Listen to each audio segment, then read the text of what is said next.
गीता 18 के श्लोक नंबर 62 में भगवान स्वयं कह रहे हैं कि अर्जुन उस परमेश्वर की शरण में जा जिसकी कृपा से परम शांति व शाश्वत स्थान अर्थात सतलोक को प्राप्त होगा।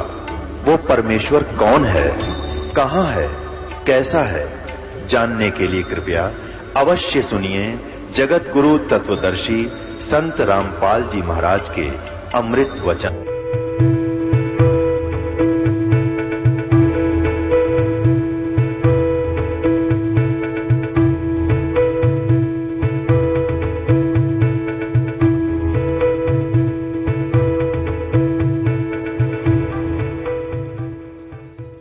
सतगुरुदेव की जय। बंदी छोड़ कबीर परमेश्वर जी की जय। बंदी छोड़ गरीबदास जी महाराज जी की जय। स्वामी राम देवानंद जी गुरु महाराज जी की जय हो।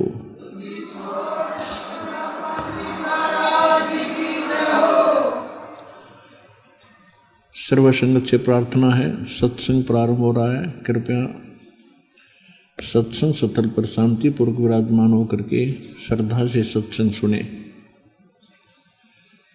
परमेश्वर की प्यारी आत्माओं से पुनर्निवेदन है, सत्संग प्रारंभ हो रहा है। कृपया सत्संग स्थल पर शांति पूर्वक विराजमान होकर के श्रद्धा से सत्संग सुने।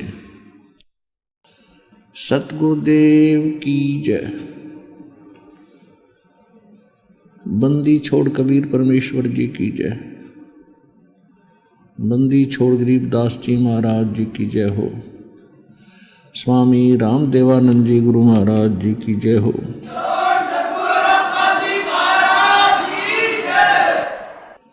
गरीब नमो नमो सतपुरुष को नमस्कार गुरु की नहीं। सुर नर मुनि जन साधुआं संतों सर्वसदी नहीं। सतगुरु साहेब संत सब डंडो तुम प्रणाम। आगे पीछे मध हुए तिनको जा कुर्बान। नराकार निर्विषम काल जाल वैवंजनम निर्लेपम निज निर्गुणम अकल अनुबेशुंदनम। सोहम सुरति समापतम सकल समाना निर्तल। उज्ज्वल हिरंबर हरदमम बेपरवा अथाह वार पारनी मध्यतम। ग्रीब जो सुमर सिद्ध होई गणनायक गलता न करो अनुग्रह सोई पारस पद परवाना। आदि गणेश मनाऊं गणनायक देवन देवा। शरण कमल लो लाऊं आदंत करूं सेवा। परम शक्ति संगीतम हृदय सिद्धि दाता सोई। अवगत गुण अतीतम सत्य पुरुष निर्मोही। जगदम्बा जगदीशम मंगल रूप मुरारी। तन मन अर्पों शेषम भक्ति मुक्ति भंडारी। सुर नर मुनि जन जावें ब्रह्मा विष्णु महेशा। शेष सहस मुख गावें पूज्य आदि गणेशा। इंद्र कुबेर सरीखा वरुण धर्म राय धावे। समृत जीवन जी का मन इच्छा फल पावे। 33 कोटि धारा जावें शेष 88। उतरे बहुजल पारा कटहे यम की फांसी। 33 कोटि धारा जावें शेष 88। उतरे बहुजल पारा कटहे यम की फांसी। कर जोरूं विनती करूं धरूं चरण पर शीश। गुरु जी राम देवानंद जी महाराज ने दियो नाम बख्शीश। कोटि कोटि सिजदा करूं, कोटि कोटि प्रणाम,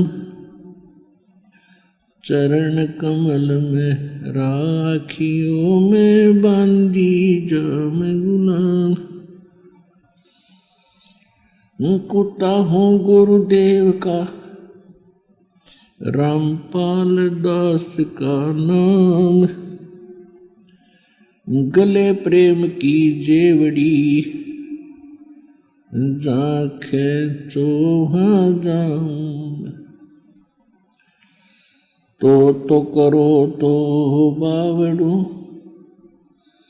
दूर दूर करो तो जाऊं, ज्यों राखो त्यों ही रहूं, जो देवो सुख। गुरु बिन माला फेरते, गुरु बिन देते दान, गुरु बिन दोनों निष्फल हैं, चाहे पूछो वेद पुराण।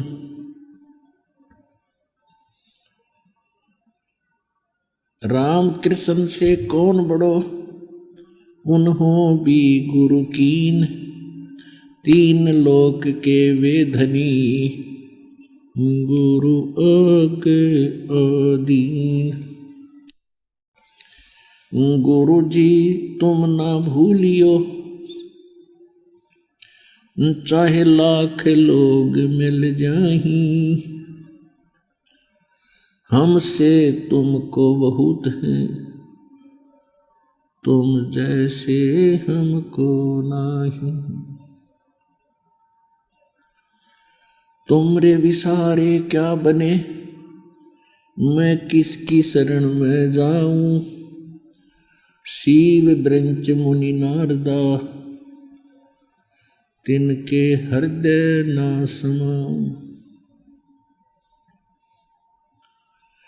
अवगुण किए तो बहुत किए, करत न मानी हार, बावे बंदा बख्श दियो, बावे गर्दन उतार। अवगुण मेरे बाप जी बख्शो गरीब निवाज, जो मैं पूत कुपूत हूँ, बहुर पिता को लाज। मैं अपराधी जन्म का, नक्सिक बरे विकार, तुम दाता दुख भंजना, मेरी करो संवार।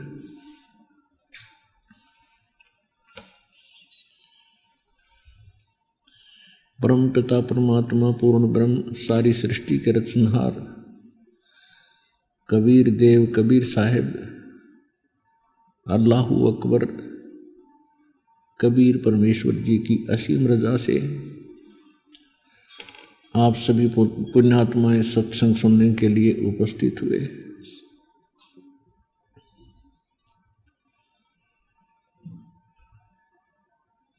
जिन प्राणियों के बहुत ही पिछले संस्कार पुण्य होते हैं, भक्ति क्रम जिनके अत्यधिक होते हैं, उनके अंदर ही ये प्रेरणा उत्पन्न होती है परमात्मा पाने की। चाहे कोई कितना ही धनी है, चाहे कोई कितना निर्धन है, चाहे कोई कितनी ही अच्छी पोस्ट पर बैठा है, कभी ना कभी उसकी आत्मा अवश्य परमात्मा की तरफ खिंचती है, आकर्षित होती है। वो उनका दुर्भाग्य है कि उनको सत्संग नहीं मिल पाता, और जिसके अभाव से वो स्वयं ही कोई छोटी मोटी अध्यात्म क्रियाएं करके उसमें संतुष्ट रहते हैं। और जिन पुण्यात्माओं के ज़्यादा शुभ संस्कार बहुत अधिक हैं, ज़्यादा हैं, उनको कोई ना कोई कारण बनाता है परमात्मा उनको अपनी शरण में लेने के लिए। अब यहाँ पर दास देख रहा है कि लगभग 90% श्रद्धालु जो उपदेशी हो रहे हैं वो कर्मों के सताए हुए हैं। जैसा कि सत्संग में बहुत बार आपको बताया जाता है कि जब तक हमारे पुण्य हमारे साथ रहते हैं तब तक हम चाहे कोई भक्ति करें या ना करें, और चाहे कितने ही गलत कार्य करें, हम फिर भी सुखी नजर आते हैं। उनको संतान भी होती है, संपत्ति भी प्राप्त होती है, उनके कार्य भी अच्छे तरह चल रहे होते हैं और वो भक्ति भी नहीं कर रहे होते हैं, क्योंकि उनके पिछले पुण्य किसी जन्म के इतने अधिक हैं कि वो उनको खूब खर्च रहे हैं, खराब कर रहे हैं, और फिर भी वो समाप्त नहीं हो पा रहे।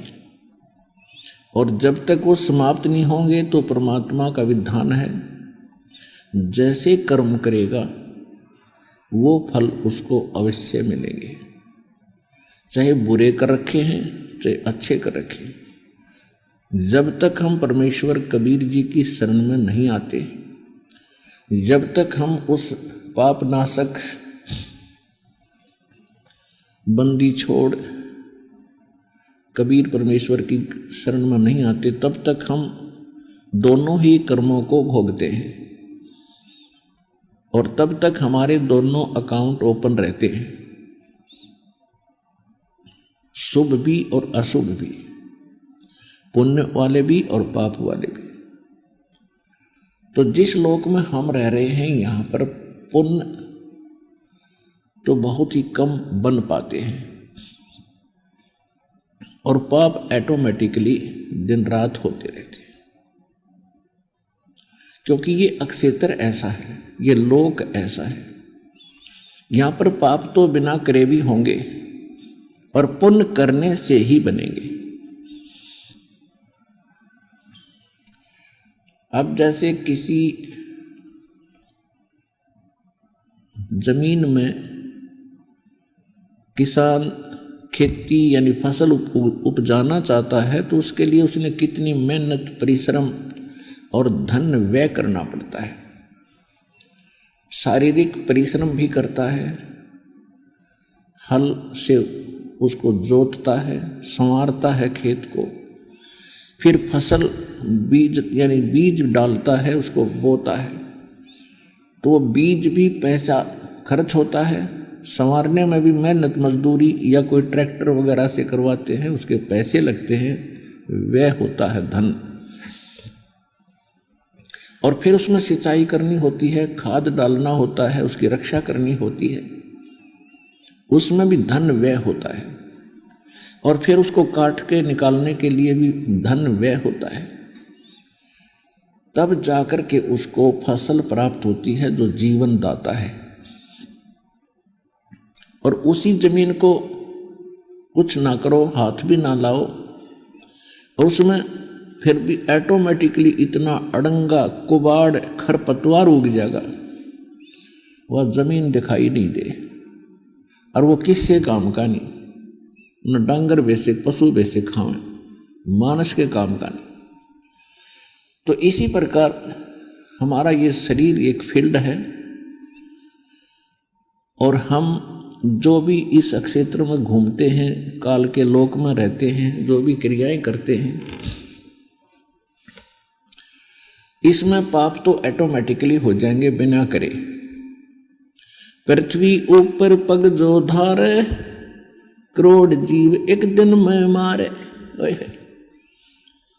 इतने सूक्ष्म प्राणी हैं, इसके जमीन पर उड़ रहे हैं, हवा में जमीन पर चिपके रहते हैं, कि करोड़ जीवों की हत्या करके ये प्राणी विश्राम लेता है। सत्तर ब्राह्मण की है हत्या, जो चौका तुम देवो नेता। रोज पोछा लगाते हो, चूल्हा चौका चलाते हो, उससे पहले लीपते हो, आजकल तो पोछा लगाया जाता है, उसमें 70 ब्राह्मण जैसी हत्या हो जाती है। अब ब्राह्मण को क्यों साथ लिया इस वाणी में? क्योंकि हमारे धर्मगुरु ये कहा करते थे कि एक ब्राह्मण, ब्राह्मण माने भक्त, की हत्या कर दी जाए तो करोड़ भी मंत्र जाप कर ले तो भी वो हत्या का पाप कटे नहीं। तो परमात्मा बता रहे हैं कि तुम जो साधना आप कर रहे हो वो साधना पाप नाशक है ही नहीं, चाहे लाख करोड़ के चाहे अरब मंत्र जाप कर लियो। और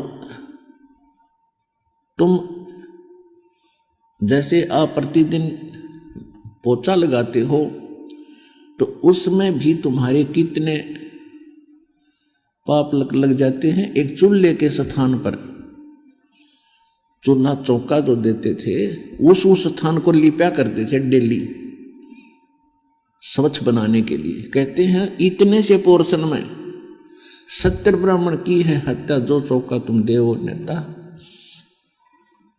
और जिस सरोवर तालाब में तुम स्नान करने जाते हो तीर्थ समझकर या वैसे भी स्नान करते हो, ब्राह्मण शेष हत्या जो हुई 1000 ब्राह्मणों की हत्या होती है, जल स्नान करत हो सो, उसमें ना जाने कितने सूक्ष्म जीव रगड़ रगड़ कर तुम मार डालते हो। हरि बाथी पृथ्वी के रंगा, अनंत कोट जीव उड़े विहंगा। और कहते तारक मंत्र कोट जपाई, ये जीव हंसा तुम्हारी उतरे नाई। अपने आत्माओं आपको शंका ना हो जाए कि ये तो फिर हम भी कर रहे हैं और हमें भी ये पाप प्रतिदिन लग रहे हैं। हाँ, ऐसा ही है। जब तक हम गुरु की शरण में नहीं आते तब तक हमारे दोनों अकाउंट ओपन होते हैं। और हमारे ऊपर एक और विशेष कानून लागू है, जैसे किसी ने ड्राइविंग लाइसेंस बनवा रखा है, चालक प्रमाण पत्र, और वो भी रोड पर गाड़ी चला रहा है ड्राइवर, उससे यदि कोई इत्तेफाक से दुर्घटना हो जाती है और किसी व्यक्ति की जान चली जाती है तो सबसे पहले जांच अधिकारी क्या करेगा, उसका लाइसेंस चेक करेगा कि ये चालक है भी कि नहीं, इसने जानबूझकर तो नहीं ठोक दी, अनजान हो ये। जब उसके पास चालक प्रमाण पत्र मिल जाएगा तो 90% वो व्यक्ति बरी हो जाता है कि ये अनजान नहीं है, दुर्घटना का कारण अन्य हो सकता है। वैसे तो 100% ही बरी हो जाता है वो। और जिसके पास चालक प्रमाण पत्र है नहीं और या है तो डुप्लीकेट है, तो उससे यदि ऐसी कोई दुर्घटना हो जाती है तो वो तो सीधा जेल जाता है, वो सीधा दंडित होता है। ठीक इसी प्रकार जब तक हम गुरु की शरण में नहीं आते, गुरु जी एक दीक्षा देते हैं, वो चालक प्रमाण पत्र आपका समझो। चालक प्रमाण पत्र उसको दिया जाता है, उसको पहले ट्रेंड किया जाता है, उसकी ट्राई ली जाती है, तब अधिकारी साइन करके देता है कि ये बिल्कुल ओके आदमी है, गाड़ी ठीक चला लेता है, ये जानबूझकर यानी ये दुर्घटना नहीं कर सकता, ड्राइवर बढ़िया हो गया। तो इसी प्रकार आप जी को पहले वो नियम पढ़ाए जाते हैं जो इस राम नाम की गाड़ी में को लेकर आप चलोगे शरीर को, उस सफर में आप किसी से दुर्घटना ना कर दे, जानबूझकर ना करो, तो वो सब नियम बताए जाते हैं, फाउल पॉइंट बताए जाते हैं, तब आपको दीक्षा दी जाती है।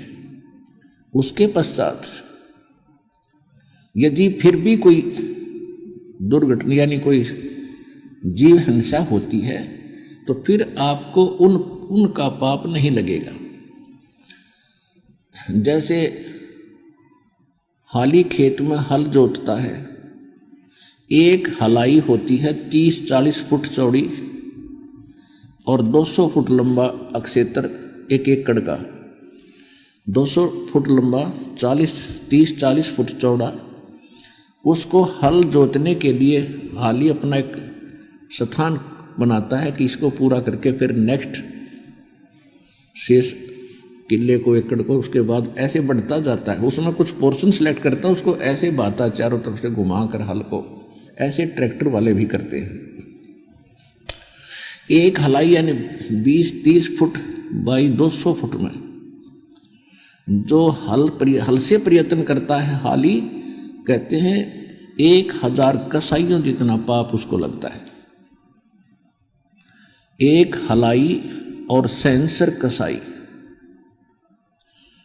अब ये पाप उसको होता है। फिर उसको पुण्य भी होता है, क्योंकि जब वो फसल पकती है उसमें से दाने अपने आप जमीन पर गिरते हैं, उसको चींटी, पशु पक्षी और खाते हैं, तृप्त होते हैं। तो जब तक हम परमात्मा की शरण में नहीं आते और हम लाइसेंस नहीं बनवाते, यानी संत से दीक्षा नहीं लेते अधिकारी से, तब तक हमें दोनों ही अकाउंट, दोनों ही हमारे संग जो कर्म हैं, पुण्य और पाप, दोनों संग्रहित होते चले जाएंगे। हाली के वो 1000 कसाइयों जितना पाप एक हलाई में ऋषि से सैकड़ों हलाई दिन में यानी वो करता है, तो वो सारे पाप कर्म में लिख दिए और फिर उसकी फसल को खाकर जिन पशु पक्षियों ने दुआ दी वो पुण्य में आ गए ऑटोमेटिकली।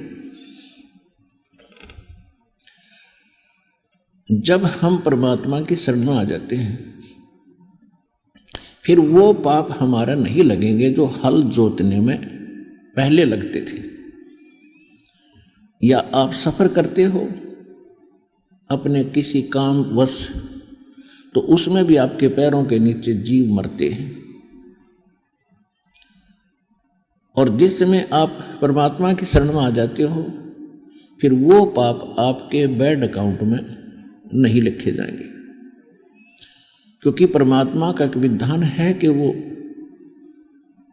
कुछ ऐसे कर्म हैं जो आपको करने ही पड़ेंगे। जैसे आप पोछा लगाते हो घर पे और वहाँ चींटी आ गई है या कोई अन्य जीव जंतु हैं, तो आपने उनको मारना उद्देश्य नहीं है, वो आपका अक्षेत्र है, आपको अलाउड है। और उसमें कोई अन्य व्यक्ति, कोई भी वस्तु आती है, कोई जीव आता है, तो वो नाजायज आया है वहाँ पर। क्योंकि जब हम परमात्मा की शरण में आ जाएंगे उस समय परमात्मा आपका वकील, एडवोकेट का भी काम करेगा और फिर आपको इन पापों से बाईपास करेगा। फिर परमात्मा के पास एक और पावर है, जब ही सतनाम हृदय धरो और भयो पाप को नाश, जैसे चिंगारी अग्नि की वाई पड़े पुराने घास। अब जैसे अब तो ये तो प्रोटेक्शन हो गया वर्तमान का, दीक्षा लेने के बाद का। आपके असंख्य जन्मों के इतने पाप इकट्ठे हुए पड़े हैं कि आप पर असंख्य युगों तक भी भोग के पूरे नहीं हो सकते, समाप्त नहीं हो सकते। क्योंकि जब तक हम परमेश्वर कबीर जी की शरण में नहीं आते, परम अक्षर ब्रह्म की शरण में नहीं आते हैं, परम संत के माध्यम से, नकली संत कबीर पंथियों से भी दीक्षा लेने से कोई लाभ नहीं होगा। वो डुप्लीकेट लाइसेंस बनाते हैं, दीक्षा देते हैं।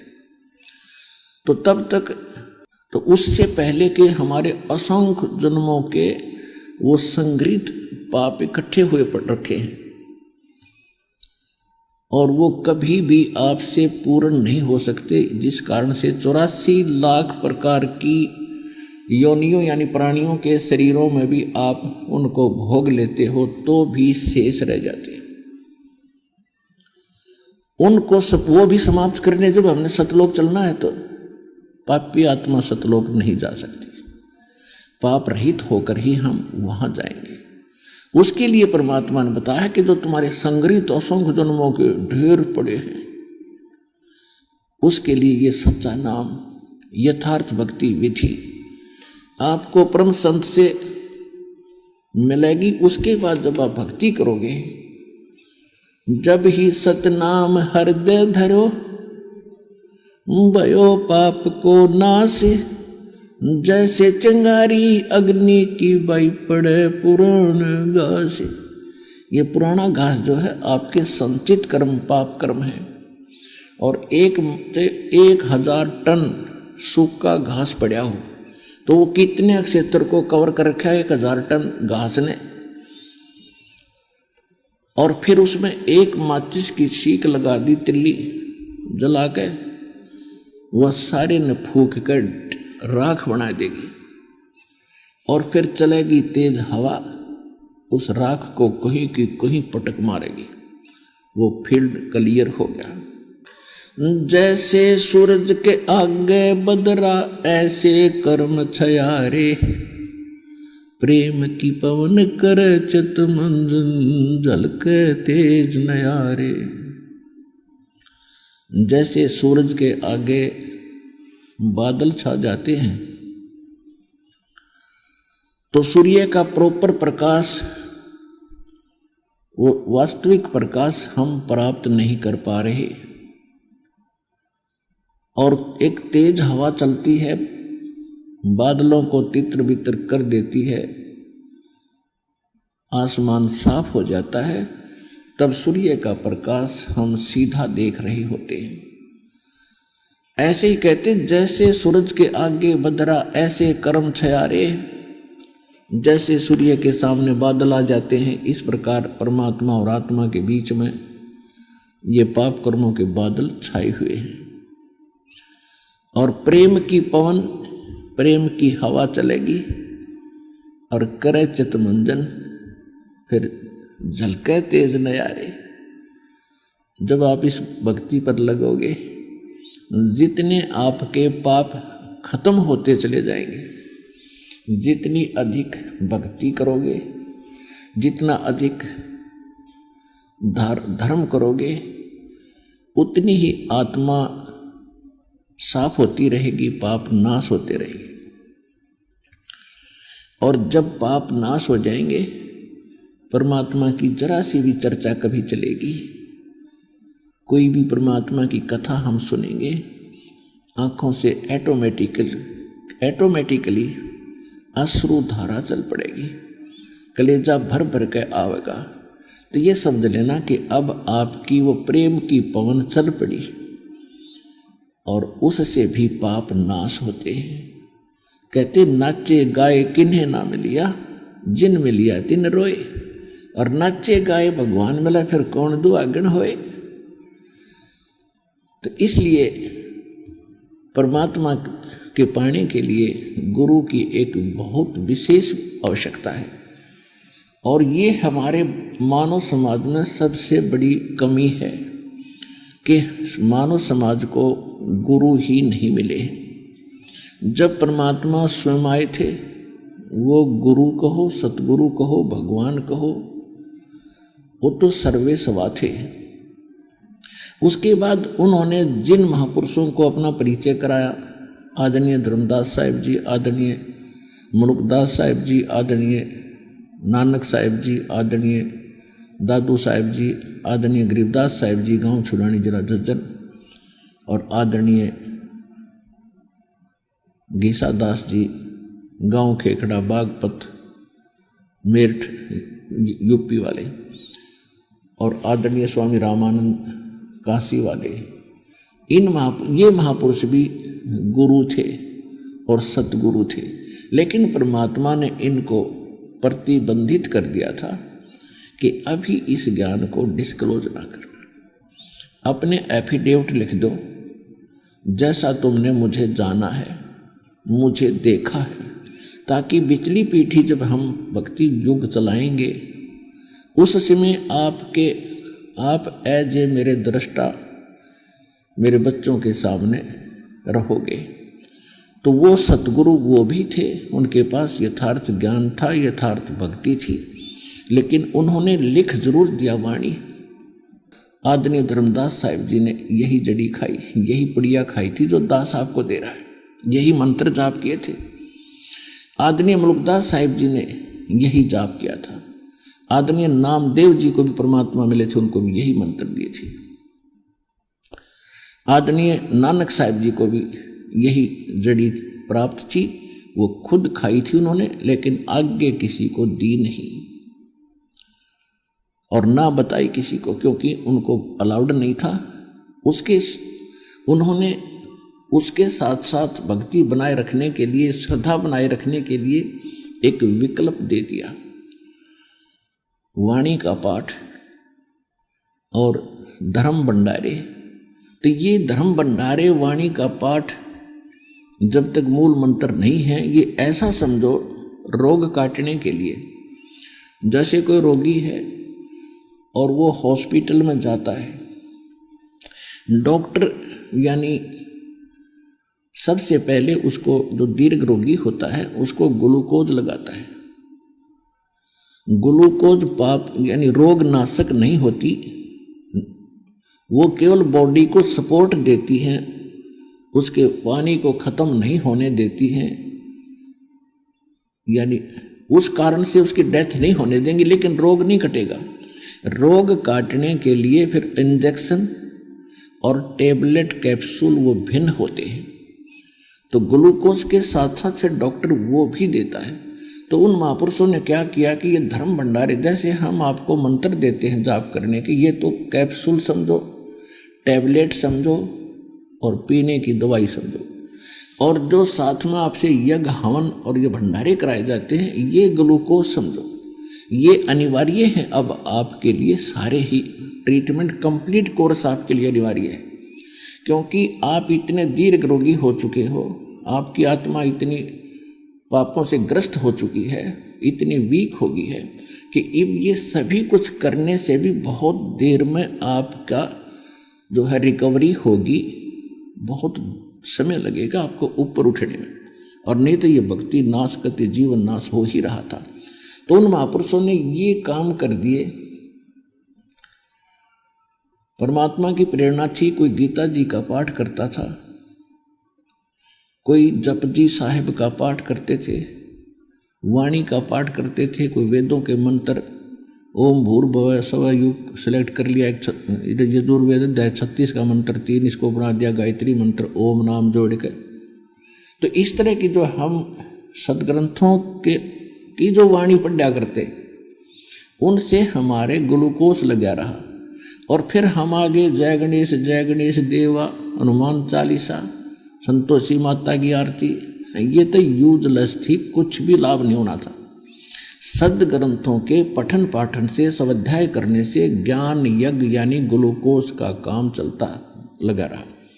और जो भंडारे करते हैं ये भी ग्लूकोज है। और रोग काटने के जो मंत्र हैं वो उन्होंने दिए नहीं, इसलिए नहीं दिए कि ये अभी डिस्क्लोज नहीं करने थे। और उधर से ग्लूकोज लगा के चले गए नानक साहिब जी पूरे सिख समाज को। वो ग्लूकोज अब तक काम कर रहा है कि उनके अंदर आस्था है भगवान की। और ऐसे इन महापुरुषों से परमात्मा ने प्रेरणा कर कर आकर अपने भक्तों के लिए प्रेरणा करवा दी कि गीता का नित्य पाठ किया करो, वेद मंत्रों का जाप किया करो। तो इससे करने से ये ग्लूकोज इनका लगी रही। उधर से परमात्मा ने दया करी, वो 5 नाम की नमाज ये काल से लेकर आया हजरत मोहम्मद। तो वो नमाज क्या है, वो भी वाणी का पाठ है, वो भी एक ग्लूकोज ही लगी है, उस मूल मंत्र नहीं उनके पास। तो उससे क्या रहा कि मानव के हृदय में परमात्मा की तड़फ बनी रही और आत्मा जीवित रही भक्ति के सत्र में, भक्ति के लिए ये जीवित रही भक्ति इस आत्मा के अंदर, ये समझो। और अब इस दास को भेज दिया सर्जन बना के, पूरा जानकार वैद्य बनाकर। अब ग्लूकोज तो साथ चलेगी ही चलेगी, साथ में ये रोग नाशक कैप्सूल भी आपने खाने पड़ेंगे। तो वो कैप्सूल जो है ये पाप नाशक हैं। और ये जैसे आपको दीक्षा प्राप्त होगी तो भविष्य में जो आप अपने कर्तव्य कर्म जो स्वाभाविक कर्म है उनको करते हो, कोई मजदूर कस्सी से काम करता है, किसान खेत में काम करता है, दुकानदार दुकान पे करता है, नौकरी वाला नौकरी पे जाता है, या कोई झाड़ू लगाते हैं, तो ये काम तो हमारे करने हैं हमने। पहले ये भी पाप लिखे जाते एक ड्राइविंग लाइसेंस ना होने से, अब ये नहीं लिखे जाएंगे आपके। इच्छा कर मारे नहीं बिन इच्छा मर जावे, कह कबीर तास का फिर पाप नहीं लगावे। जान के नहीं मारे नो बैठा हो और चिट्ठी आएगी उसकी मार दी पकड़ के, यह चिट्ठी है जानबूझ के पैर टेक रखता हुआ जावे, नहीं। जितना संभव हो सके पैर बचाने की चेष्टा करें। और रास्ते में आप जा रहे हो, जैसे हम खासकर खेतों में देखते हैं, उसी रास्ते से चींटियाँ आती हैं और उसी रास्ते से मनुष्यों को जाना पड़ता है। तो कोशिश करें न चिट्ठी पैर बचा बचा के रखे, और फिर भी कोई मर जाती है, आपका इच्छा मारना नहीं था, तो उसका पाप आपको नहीं लगेगा। जब आप पोछा लगाते हो, आपका उन जीवों को मारना उद्देश्य नहीं है, उन हानिकारक जीवों से बचने का उद्देश्य है। आपकी बॉडी में कोई डिफेक्ट होता है, कोई रोग लगता है, तो जीवाणु ही होते हैं वहाँ जो आपकी बॉडी को नाश करने पर तुले हुए होते हैं। उनके लिए जो गोली टैबलेट हम खाते हैं, औषधि खाते हैं, वो उन जीवाणुओं को ही मारती है। तो वो दुश्मन थे हमारे बॉडी के, और उसके लिए उनको मार देना वो पाप नहीं है।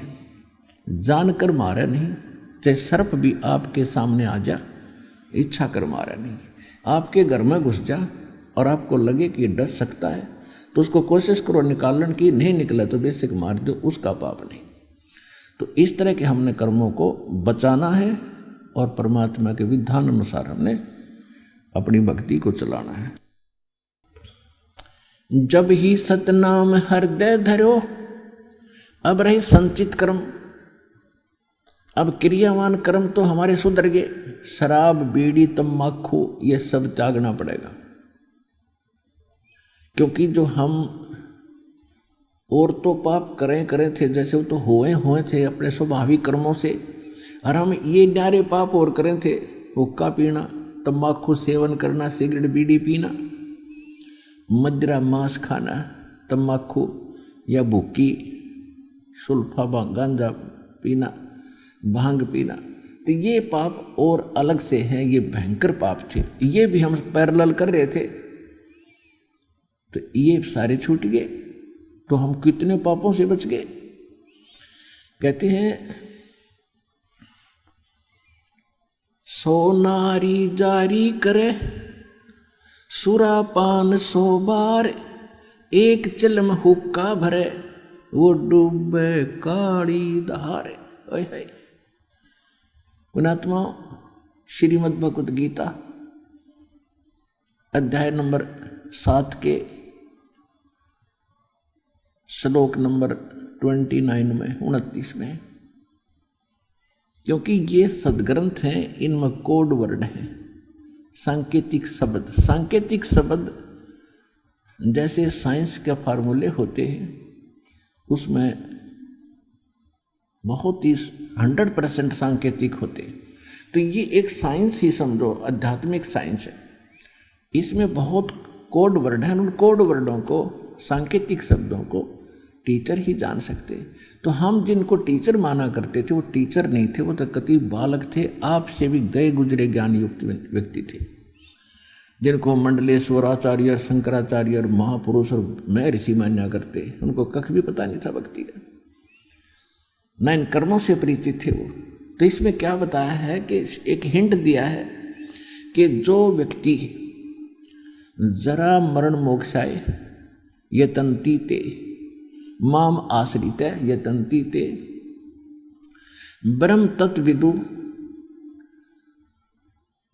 कृष्णम अध्यात्म कर्म च अखिलम। इसका अर्थ ये बनता है कि जो केवल जरा और मरण, यानी जरा माने बुढ़ापे का दुख, वृद्धावस्था में सारे कैर टूटे इस जीव के ऊपर, आँखों से दिखे नहीं, गोडे चलने बंद हो जा, कभी सिर में दर्द, कभी दांत दुख है, कभी पिंडी भड़के, सारे कस कर टूट जाते, कफ कलेजा ग्रस्त कर लेता है और 100 प्रकार की बीमारी से ग्रस्त होकर के ये तड़फता है। एक तो यू कैर, एक ये है। दूसरी मृत्यु, देख आज आप कितना अपने परिवार के साथ सुखी हो और कैसे इनमें मोह ममता है, और 1 सेकंड में मृत्यु हो जाए। ये खाक है हमारे पास, क्या सौदा ये? तो यह भूल थी, इसका विकल्प हमारे पास था नहीं, कोई बताने वाला मिला नहीं, और जो मिले थे उन पर हमने यकीन किया नहीं कि ये भगवान या भगत होंगे, परमात्मा कबीर थे। और हम इन नकलियों को मंडलेश्वर आचार्य मानेंगे, ये सच्चे विद्वान हैं, बड़े पहुंचे हुए हैं, क्यों आची पाखड़ करके दिखा दें कि तो दूने दाने पर बैठ जा और सारा खड़े होकर 1 साल खड़े तपते रहे। हम सोचा बड़े महापुरुष, ऐसे मिलता होगा भगवान। ये तो अपना कर्म नाश करे थे, भक्ति नाश करके जीवन नाश कर गए। तो यहां बताया है कि जो जरा और मरण, इन दोनों दुखों से छूटने का जो प्रयत्न करते हैं, माम आश्रित है, मेरे आश्रित होकर वो उस ब्रह्म को, तत्ब्रह्म को और सारे अध्यात्म ज्ञान को, कंप्लीट स्पिरिचुअल नॉलेज को और सभी कर्मों को जानते हैं, सभी कर्मों से परिचित है वो। अब माम आश्रित का अर्थ ये कहता है कि मैं जो ज्ञान दे रहा हूं, 4थे अध्याय के 32 और 34 में गीता ज्ञानदाता कहता है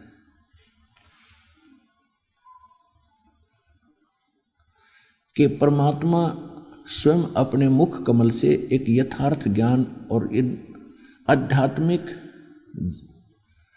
इन यज्ञों की यानी अनुष्ठानों की जानकारी विस्तार से बोलते हैं, बताते हैं, और उनके अनुसार अनुष्ठान करने से सभी पापों का नाश होता है।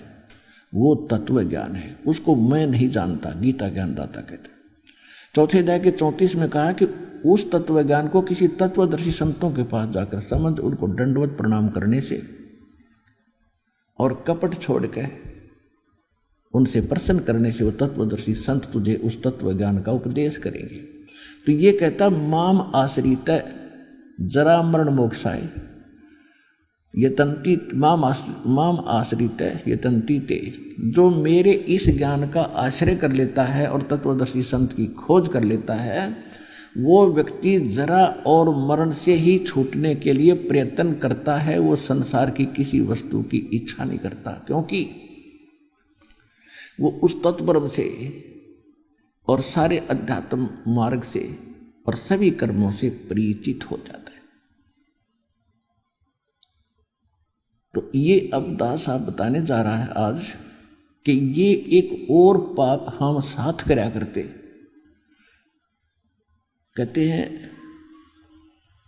100 नारी जारी करे और सुरापान 100 बार, एक जन्म हुक्का भरे वो डूबे काड़ी धार। ये सुख संवेद बता रहा हूं जो गौड़ जीवन कबीर भगवान का दिया हुआ, आदरणीय गरीबदास साहिब जी को दिया, जो उन्होंने पहले बोल रखा था कि 12वें पंथ के प्रवर्तक द्वारा संवत 1774 में उसका जन्म होगा। उसके द्वारा मेरी महिमा की वाणी पुनः प्रकट की जाएगी, क्योंकि बीच में जो परमात्मा स्वयं बोल कर गए थे 600 वर्ष पहले कबीर सागर में, कुछ इन कबीर पंथी नकली कबीर पंथियों ने उसमें घुसपैठ कर दी थी। उसकी पूर्ति के लिए परमात्मा ने वो जो का त्यों ज्ञान पुनः अपनी प्यारी आत्मा आदरणीय गरीबदास साहिब जी को फिर दिया। उस सूक्ष्म वेद को जो दास अब आपको सुना रहा है। 100 नारी जारी करे और सुरापान 100 बार, ओए होए, एक चिलम हुक्का भरे वो डूबे काली धार। एक हुक्का भर कर देने वाले को, यानी तम्बाकू सेवन करने वाले का सहयोग देने वाले को कितना पाप लगेगा। पीने वाले का तो बेड़ा गर्क होगा, उसमें सहयोग देने वाले को कितना पाप लग रहा है, ये सुख संवेद बता रहा है। सुरापान मद मांसाहारी गवन करें भोगे पर नारी, 70 जन्म कटेंगे शीशम, साक्षी साहेब है जगदीशम। सुरापान जो शराब पीते हैं, मांस आहारी जो मांस खाते हैं, और पर नारी को भोगते हैं, कहते उनके साथ क्या होगा, उनका 70 जन्म उनके सिर कटेंगे। कोई बकरा बनेगा या कोई वैसे किसी कारण से, जैसे आप सुना होगा, एक बार विद्यार्थी जा रहे थे यानी किसी इंटरव्यू देने के लिए ट्रेन पर बैठे जाते ऊपर चढ़कर, और आगे कोई कारीगर रिपेयर करके कुछ ऊपर न्यू के न्यू एंगल छोड़ गए और ट्रेन तो निकल सके थी, उस पर बैठे व्यक्ति हानि होगी उनके कहते सैकड़ों व्यक्तियों के सिर अलग हो गए।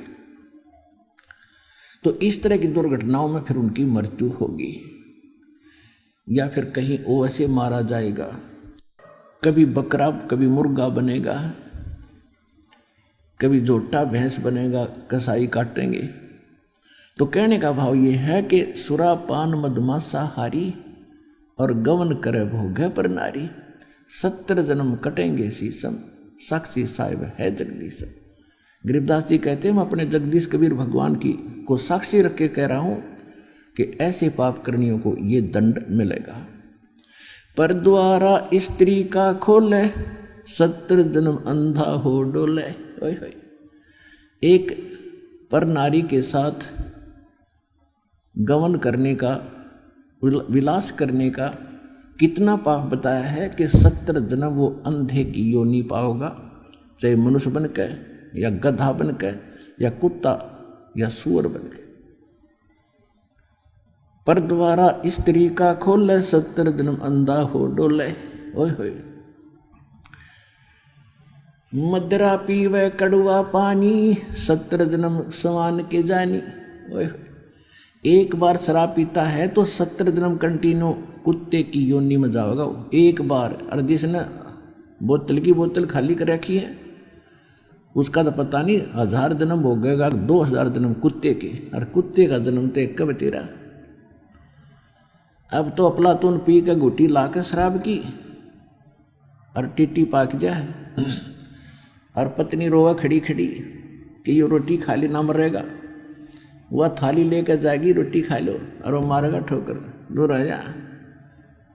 वो पड़ेगी सारा दूर जाके पड़ेगा भोजन, और फिर उस दुष्ट आत्मा के साथ क्या होगा, कुत्ता बन के क्या खाएगा।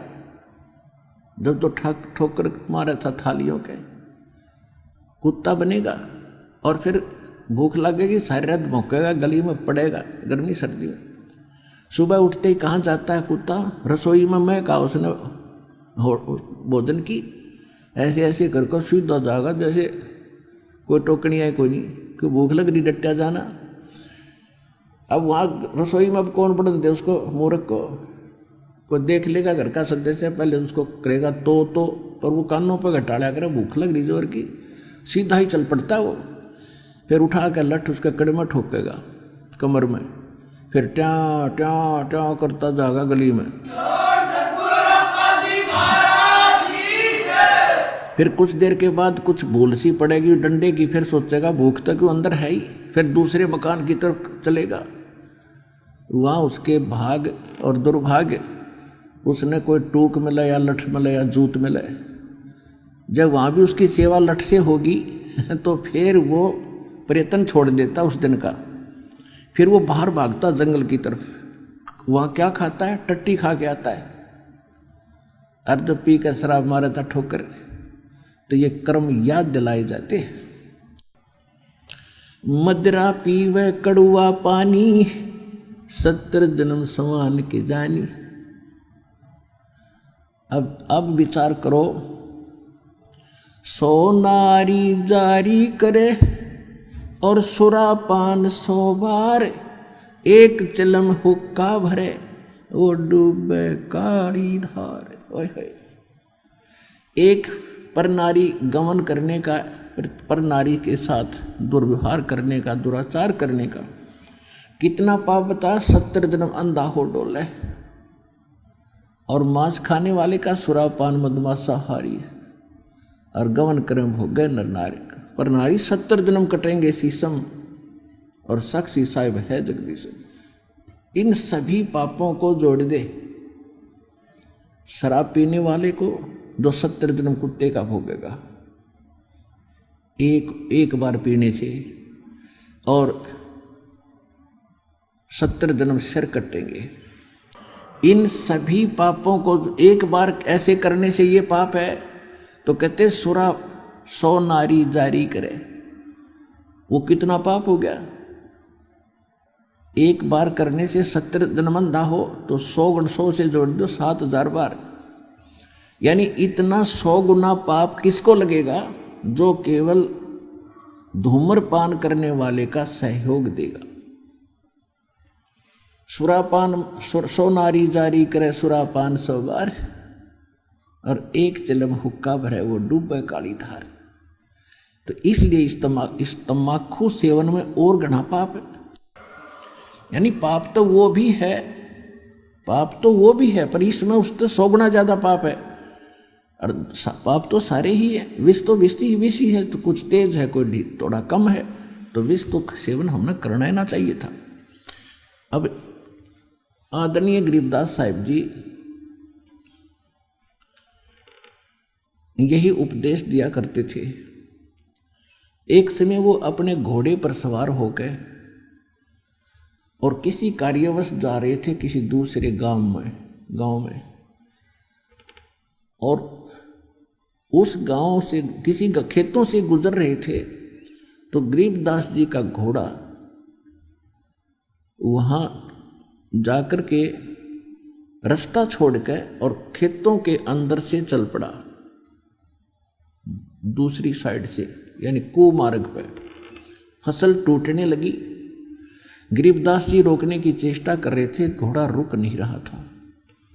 वहां पर रखवाले थे खेती के, आसपास के 8-10 इकट्ठे बैठे थे। वो लेकर लठ और चले और घोड़े का और उस गरीबदास जी का मारने लगे। अगर इसका दिमाग खराब हो गया, घोड़ा के हो गया तो चौधरी पाक गया, और यो भी नहीं देखता हमारी फसल तोड़ दी, मुश्किल से तो तैयार करी है, मेहनत की मजदूरी शरीय। ऐसे बोलते हुए कि तेरा दिमाग खराब हो गया, तेरे सेट करते हैं हरामजादे, ये कर दिया वो कर दिया, मारने के लिए कि तू हमारी फसल के बीचों बीच घोड़ा ले जा रहा है। अब जो ही निकट आए, उन्होंने ऐसे लठ उठाए, वो जाम हो गए नो के नो, इस एंगल पर बस, ना इधर हो रहे हैं ना आगे पीछे बढ़ रहे हैं, स्तब्ध हो गए, चेतन नो के नो।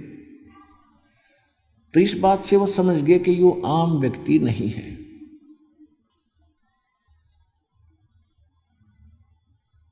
तो गरीबदास जी कहने लगे, भाई क्यों मारना आए थे मुझे तुम? वो कहने लगे, जी पहले हमने कुछ नॉर्मल करो तो बोलेंगे, हमारी तो सांस भी ना आती हमें।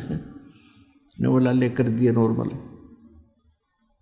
अब फिर उनका कहाँ जो था, उनको धमकाने और खुरकाने का, हाथ जोड़ के लठ घेर के खड़े हो गए। अज्ञो तो भाई कोई बला है, भाई क्यों मार रहे थे मुझे? कि इसलिए मार रहे थे जी, आप रास्ता छोड़ के घोड़े आपका इधर आ गया था, भाई पशु है, ये मेरे बस से बाहर था। आपको पता मैं कितना कोशिश कर रहा था, जानबूझ कर लाया हूं, तो भी तुम ऐसा करते अच्छे लगते। राह चलते आदमी को तो वैसे फिर भी नहीं करना चाहिए। अरे भले आदमी, तुम्हारा शिष्टाचार भी खत्म हो गया। मैं कोई जानबूझ कर नहीं ले जा रहा था, घोड़ा पशु है, काबू से बाहर हो गया। तो वो कहने लगे, जी घोड़ा आपके काबू से बाहर नहीं हो सकता, आप तो कोई परम शक्ति है। परमात्मा बोले, न्यों पूछो मेरा घोड़ा क्यों इधर हुआ, पर न्यों पूछ लो तुम। अब यह बताओ कि तुमने जिस खेत के बीचों बीच रास्ता जा रहा था, उस एकड़ जमीन में इस फसल से पहले क्या बीज रखा था? वो बोले, जी तम्बाकू बो रखा था, तम्बाकू। तो मेरा घोड़ा उस तम्बाकू की बदबू से बेदक गया, और तुम मनुष्य होकर उसने नाकों में सूड़ो। धिक्कार है तुम्हारे जीवन को, तुमसे तो ये पशु अच्छा, तो उससे इतनी नफरत करता है, और तुम ये तोप धरे बैठे उकटे, बंद करो इनको। ये वो तो सारे डर गए, जो कहोगे वे कर देंगे जी, कि आगे से तम्बाकू नहीं बोओगे। यही इसका मूल मंत्र है इस बुराई को खत्म करने का। अब जब तो नहा भर ली भाई बाबा जी है, कोई तगड़ी शक्ति युक्त व्यक्ति है, ठीक है जी जैसे आप कहोगे वैसे ही कर लेंगे। और जब वो न सोची रख गया तो वो चले गए, वो तो चलेगा भर लो हुक्का। आप अपने हुक्टों के पास गए, वो सारे टूटे पाए, वो हुक्के कई कई टूक हो रहे उनके टुकड़े। तो उन्होंने गांव में आके बताई, गांव वाले बोले भाई क्या हुआ, कैसे ऐसे कहानी बनी। एक महापुरुष थे, उन्होंने ये कहा आज के बाद हुक्का ना, तम्बाकू प्रयोग ना करिए इस गांव में, ये नुकसान बहुत हो जाएगा। तो गांव वालों ने सोचा भाई ये तन्वे कहीं जाकर, उनकी बात सुनने के बाद भी उनका ना यकीन हुआ, तो सब गांव के हुक्के टूट गए अपने आप। फिर भी किसी ने लाने की कोशिश की तो उनको हानि होने लगी। उसके बाद उस गांव में हुक्का बंद हो गया। यहाँ जींद के पास एक गांव है, मेरा नाम याद कोई नहीं, भूल गया उसका। उस गांव में आज कोई खेड़ी खेड़ी गांव है जींद के पास, उसमें आज तक भी हुक्का प्रयोग नहीं करते। तो कहने का भाव यह पुण्यात्माओं, उन महापुरुषों ने हमें यह शिक्षा दी है और ये उनके ऊपर रहम किया, उस पाप से मुक्त कर गए, वो उनकी पीढ़ी भी बचा दी इस पाप से। बाकी मोक्ष तो बहुत दूर की बात है, इतना पाप भी हल्का ही हुआ, एक तम्बाकू पीने से ऐसा जुल्म। और आप पता नहीं कितने कितने हुक्के और सिगरेट पीते थे, बीड़ी पीते थे, तो कितने पाप इकट्ठे आपने कर रखे हैं जैसे। और दूसरा फिर ये बताया इसमें, इसको इतना हानिकारक क्यों बताया है अध्यात्म मार्ग में। जैसे परमात्मा को पाने के लिए हमारी सुषुम्न नाड़ी खुलनी चाहिए, ये इला है और ये पिंगला, राइट को इड़ा कहते हैं, लेफ्ट को पिंगला, यानी श्वास दो चलती है। और ये आगे जाकर के इनके बीच में एक तीसरा एक सुराख है, बिल्कुल सुई की नोक टिके ऐसा होता है वो तीसरा, उसको सुषुम्ना नाड़ी कहते हैं, सुषुम्न द्वार है वो। और जब हम हुक्का पीते हैं, सिगरेट तम्बाकू प्रयोग करते हैं, तो वो सबसे पहले उस रास्ते को बंद करता है जिससे हमें भगवान पाना है। तो सबसे बड़ा हानिकारक इस मनुष्य जीवन के लिए, मनुष्य मानव जीवन के लिए इस तम्बाकू को इसलिए भी एक सबसे दुश्मन बताया है, सबसे भयंकर शत्रु बताया है। इसका तो आसपास भी कोई पी रहा है उसके पास भी नहीं बैठना चाहिए, ऐसा बताया।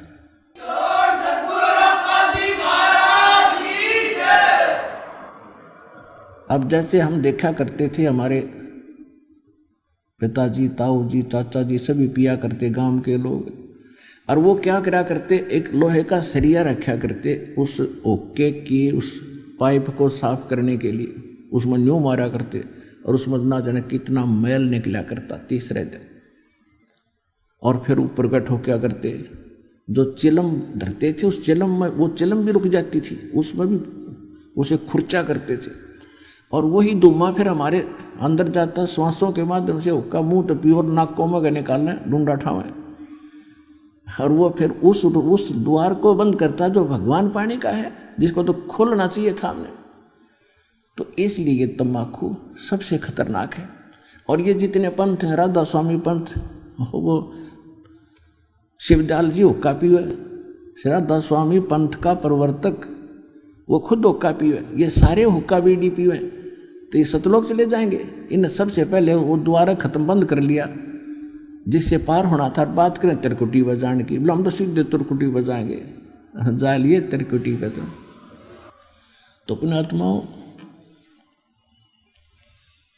इन बुराइयों से सबसे पहले आपको बचाया जाता है,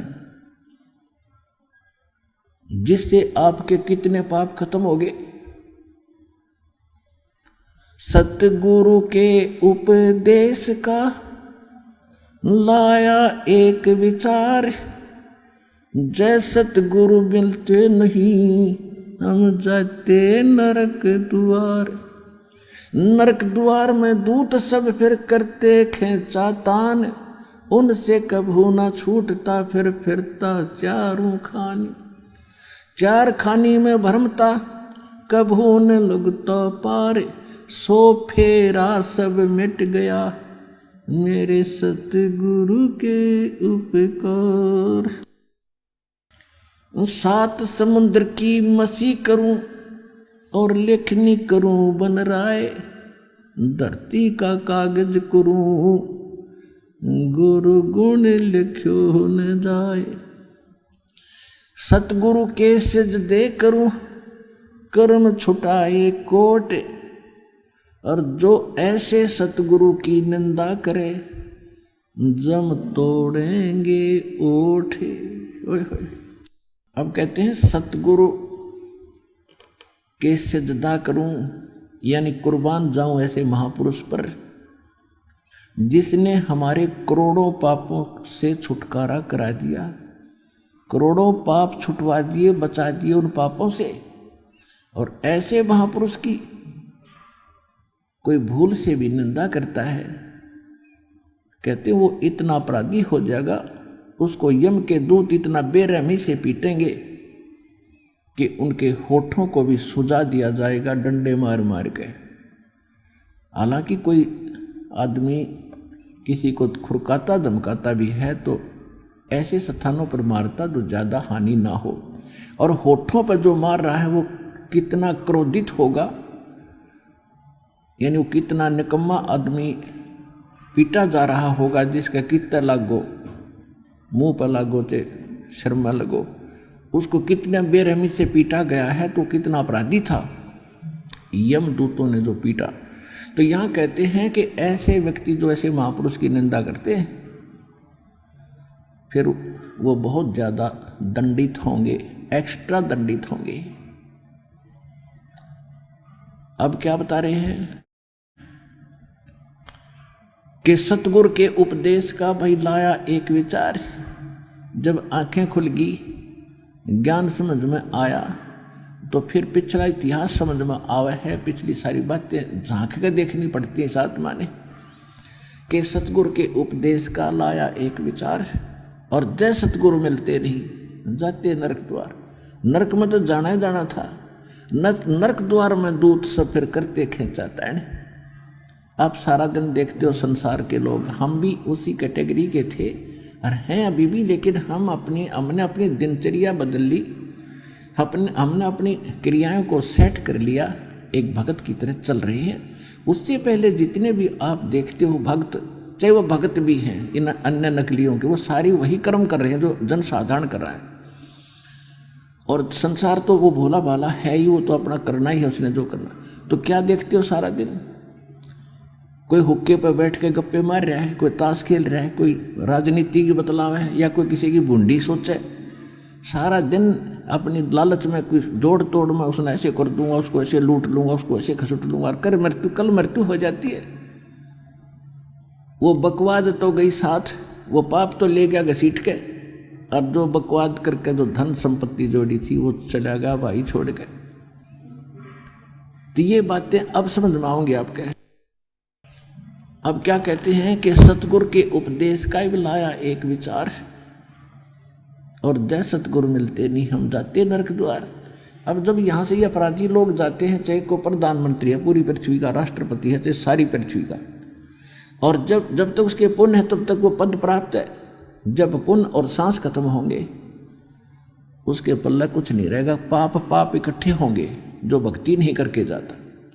फिर उसकी बाजू पकड़ के ले जाते हैं यमदूत और धर्मराज के सामने पेश करके, और फिर उसका अकाउंट तो वहाँ कैलकुलेटेड मिलता है, क्योंकि एक डेली की आपकी जो भी दिनचर्या है एक एक सेकंड का वहाँ फैक्स हो रहे हैं आपके सब। जैसी सोच भी रखते हो वो भी आपके अकाउंट में डिपॉजिट हो रही है, डेली कॉपी जा रही है सेकंड की। तो वहाँ जाते ही कैलकुलेटेड मिलता है इतने पुण्य इतने पाप, और ये इसका प्रतिफल, जाइए नरक में। तो नरक वाले तो वहाँ ढेर होते हैं, हजारों, कोई 50, 60, 70 हज़ार की संख्या।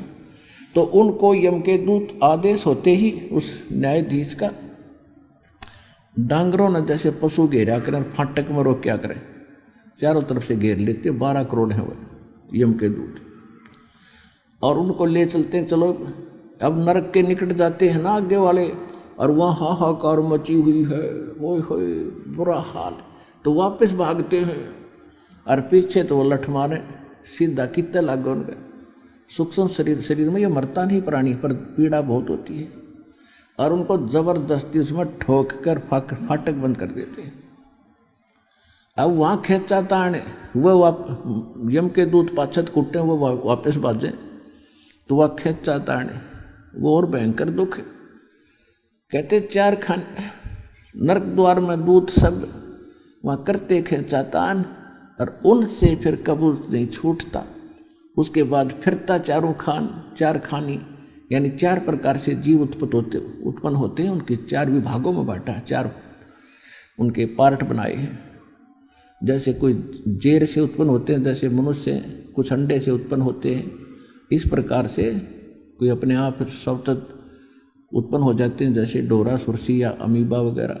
इस तरह 4 विभागों में बांटा गया है कि 4 प्रकार से उत्पत्ति होने वाले इन सभी प्राणियों के शरीरों में हमने जाना पड़ता।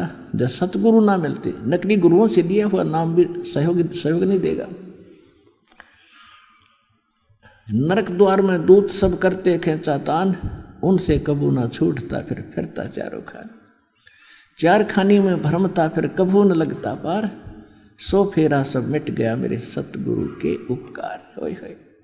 कहते इतने पापों से इतने दुखों से परमात्मा उस सच्चे सतगुरु ने बाईपास निकाल दिया मेरे को।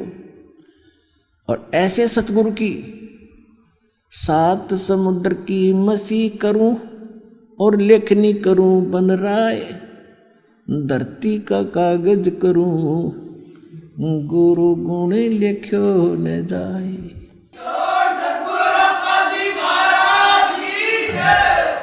और जो ऐसा संत होगा वो या तो स्वयं परमात्मा ही होते हैं, कबीर परमेश्वर आए थे, या फिर उनका विशेष कृपा पात्र उनका कोई दास गुलाम होगा जिस पे उस परमेश्वर की विशेष रजा होगी, वही इन बुराइयों से छुटा सकता है। नहीं तो शिक्षा तो पिता भी देता है अपने बच्चों को अच्छी, लेकिन उन शिक्षाओं पर ना वो स्वयं चल सकता है ना बच्चे चल पाते। तो यहाँ हमारे साथ भगवान साथ होगा। परमात्मा के सहयोग से जीव उसकी आड़ में, उसकी ओट में हमारी भक्ति भी चलेगी, पापों से बच सकते। जैसे हम जोत जगाते हैं, हवा तेज चलती हो तो बुझा देगी वो। उस हवा से ओट करने के लिए उसके ऊपर कोई वस्तु रख दी शीशे की तो वो जोत भी जलेगी, चांदना भी करेगी और वो बुझेगी नहीं। तो परमात्मा की शरण इस जीव को इसलिए चाहिए, ये बुराइयों से बचाओगा और आपकी भक्ति भी बढ़ाओगा। अपने आत्माओं, ये शराब पीने वाले, हुक्का पीने वाले, अब तो हम देखा करते थे कि इस हुक्के को इतना रिस्पेक्टिव मान रखा है गांव में, हमारे हरियाणा में तो विशेषकर, कि पंचायत में इसकी कसम खाते हैं कि इतना धार्मिक मान लिया कि इसकी कसम खाई, वो पंचों का प्याला है। और ये कहते हैं कि जिस घर में हुक्का नहीं वो किसा घर भाई। ये एक लोक वेद बना रखा है, दंत कथा बना रखी है। और इस शर्म में सभी अपने घरों पर हुक्का रखते। हम देखा करते सोते उठते ही घर वाले सबसे पहले और काम छोड़ हुक्का चिलम उठा के हुक्का भरकर फिर गुरुड़ गुरुड़ करके फिर चल रहे खेतों में जाते और फिर साथ ले जाते, वहाँ जाते भर के फिर स्टार्ट करते, 1 घंटा काम करके फिर हुक्का बैठ के पीते, फिर काम शुरू करते।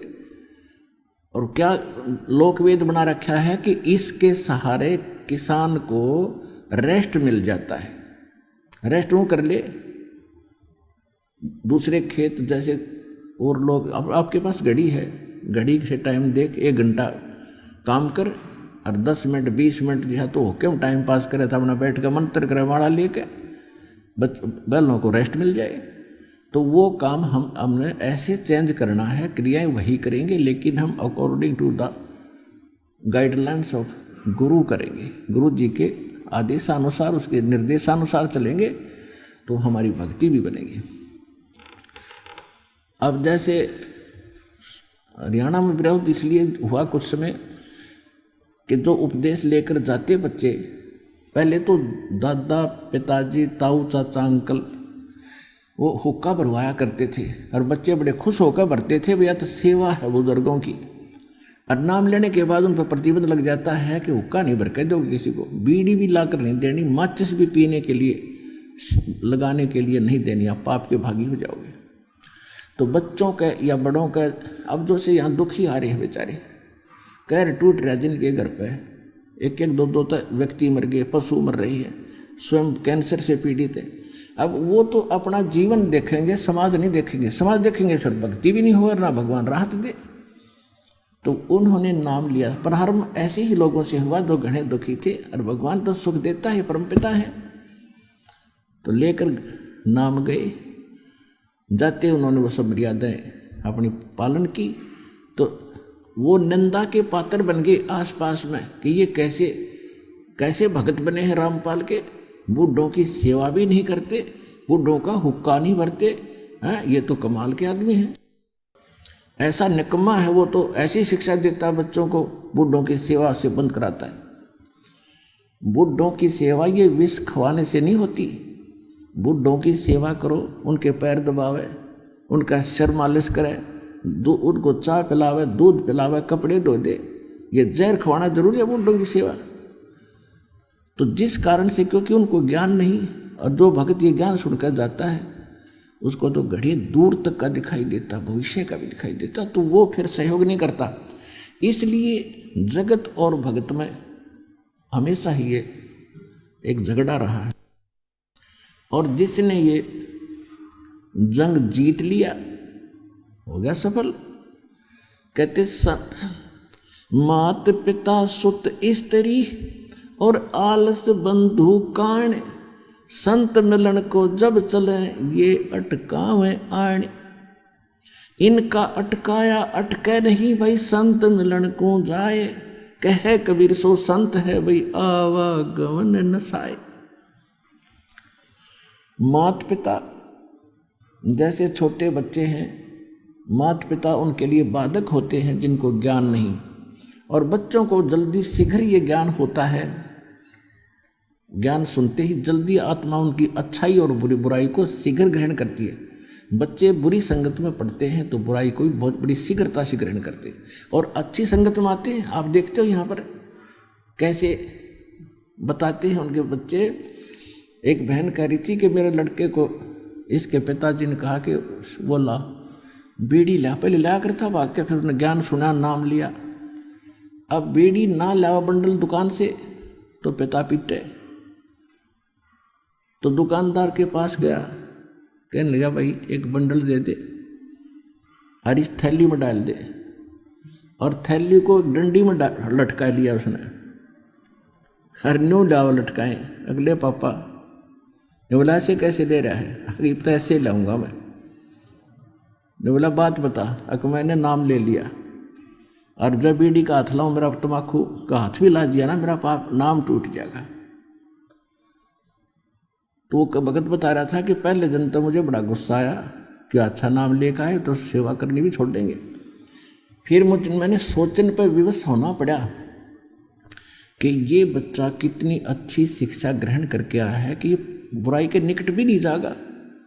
तो मैं मजबूर हो गया, 2-4 दिन खूब सोचा मैंने इस विषय पर, और फिर उसके बाद उससे मैंने मंगवाया नहीं कुछ भी, और एक दिन उसने भी आके दीक्षा ले ली, बुराई छूट गई। अब क्या कहते हैं गांव वाले, जिनको ज्ञान नहीं वो गांव वाले चाहे शहर वाले एक जैसे होते हैं। कहते हैं भाई यह भी कोई सेवा है, तम्बाकू कद पीने की चीज होती है, ये तो पीना चाहिए, पिलाना चाहिए, इससे इज्जत बनती है। नहीं, एक सिगरेट या बीड़ी तम्बाकू हुक्का पीने वाला जिस कमरे में बैठा है, हुक्का पीवा तम्बाकू छोड़े और पूरे वातावरण को खराब कर देता है। वहाँ उसके पोता पोती बेटा बेटी सो रहे होते हैं या बैठे हैं, घूम रहे होते हैं, उनको भी अपराधी बना रहा है, उनको भी हानि पहुंचा रहा है वो व्यक्ति, उनके भी फेफड़े दुर्बल कर रहा है। और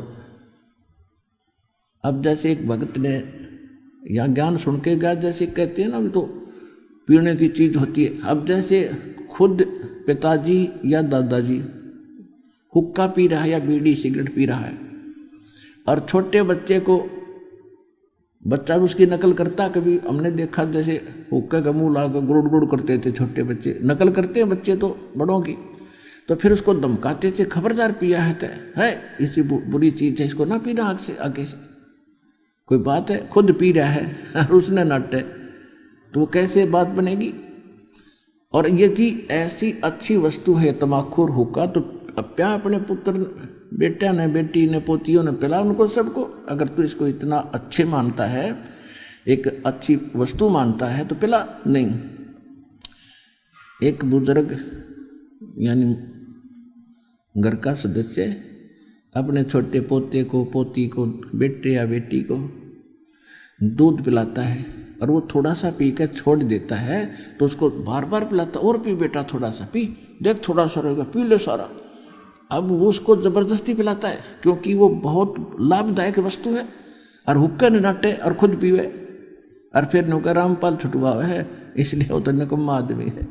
तो प्या उस बेटे ने जैसे दूध प्यावा था बढ़िया माने, तो पिला पोते और पोती ने भी भांगे तो तमाकू। तो इस प्रकार ये बुराई अब छूटेगी, ऐसे ही यह घर करी थी धीरे धीरे। अब जैसे जो कबीले, जो मजहब या कोई परिवार, हिंदू है चाहे मुसलमान, सिख है, ईसाई, जो मांसाहारी है, तो उनके बच्चे जन्म से ही देख रहे हैं कि ये मांस खाना उनके लिए एक गाजर मूली होगी, तो उनको पता ही नहीं उन बच्चों को ये पाप भी है,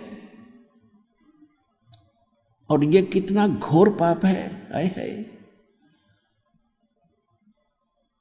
अब दूसरे को के बच्चों को खाते हैं। बकरे या बकरी किसी के माँ बाप होते हैं, यदि आप अपने बच्चों को, अपने माता पिता को ऐसे काट कर दिखाओ जैसा दर्द आपने हो, ऐसा जान बिराने, तो इन बातों से फिर ज्ञान होता। जैसे एक भगत बता रहा था कि मेरा मित्र एक मुसलमान था और उसका फादर इतनी नर्म आत्मा का व्यक्ति था, वो ये कहा करता कि जिस दिन ये लोकवेद बना रखा है इन्होंने, मुसलमानों ने, और घर पे बकरे को बलि देते हैं, बिस्मिल करते हैं, कलमा पढ़ते हैं, घर लाके एक प्रसाद बना के सारे परिवार को खिलाते हैं, तो जब वो उसको जबह करते थे, काटते हैं ना, वो घर से निकल जाया करता, वह मेरे से देखा नहीं जाता। और खाना तो मजबूरी, वो प्रसाद बना दिया कि प्रसाद बन गया भी।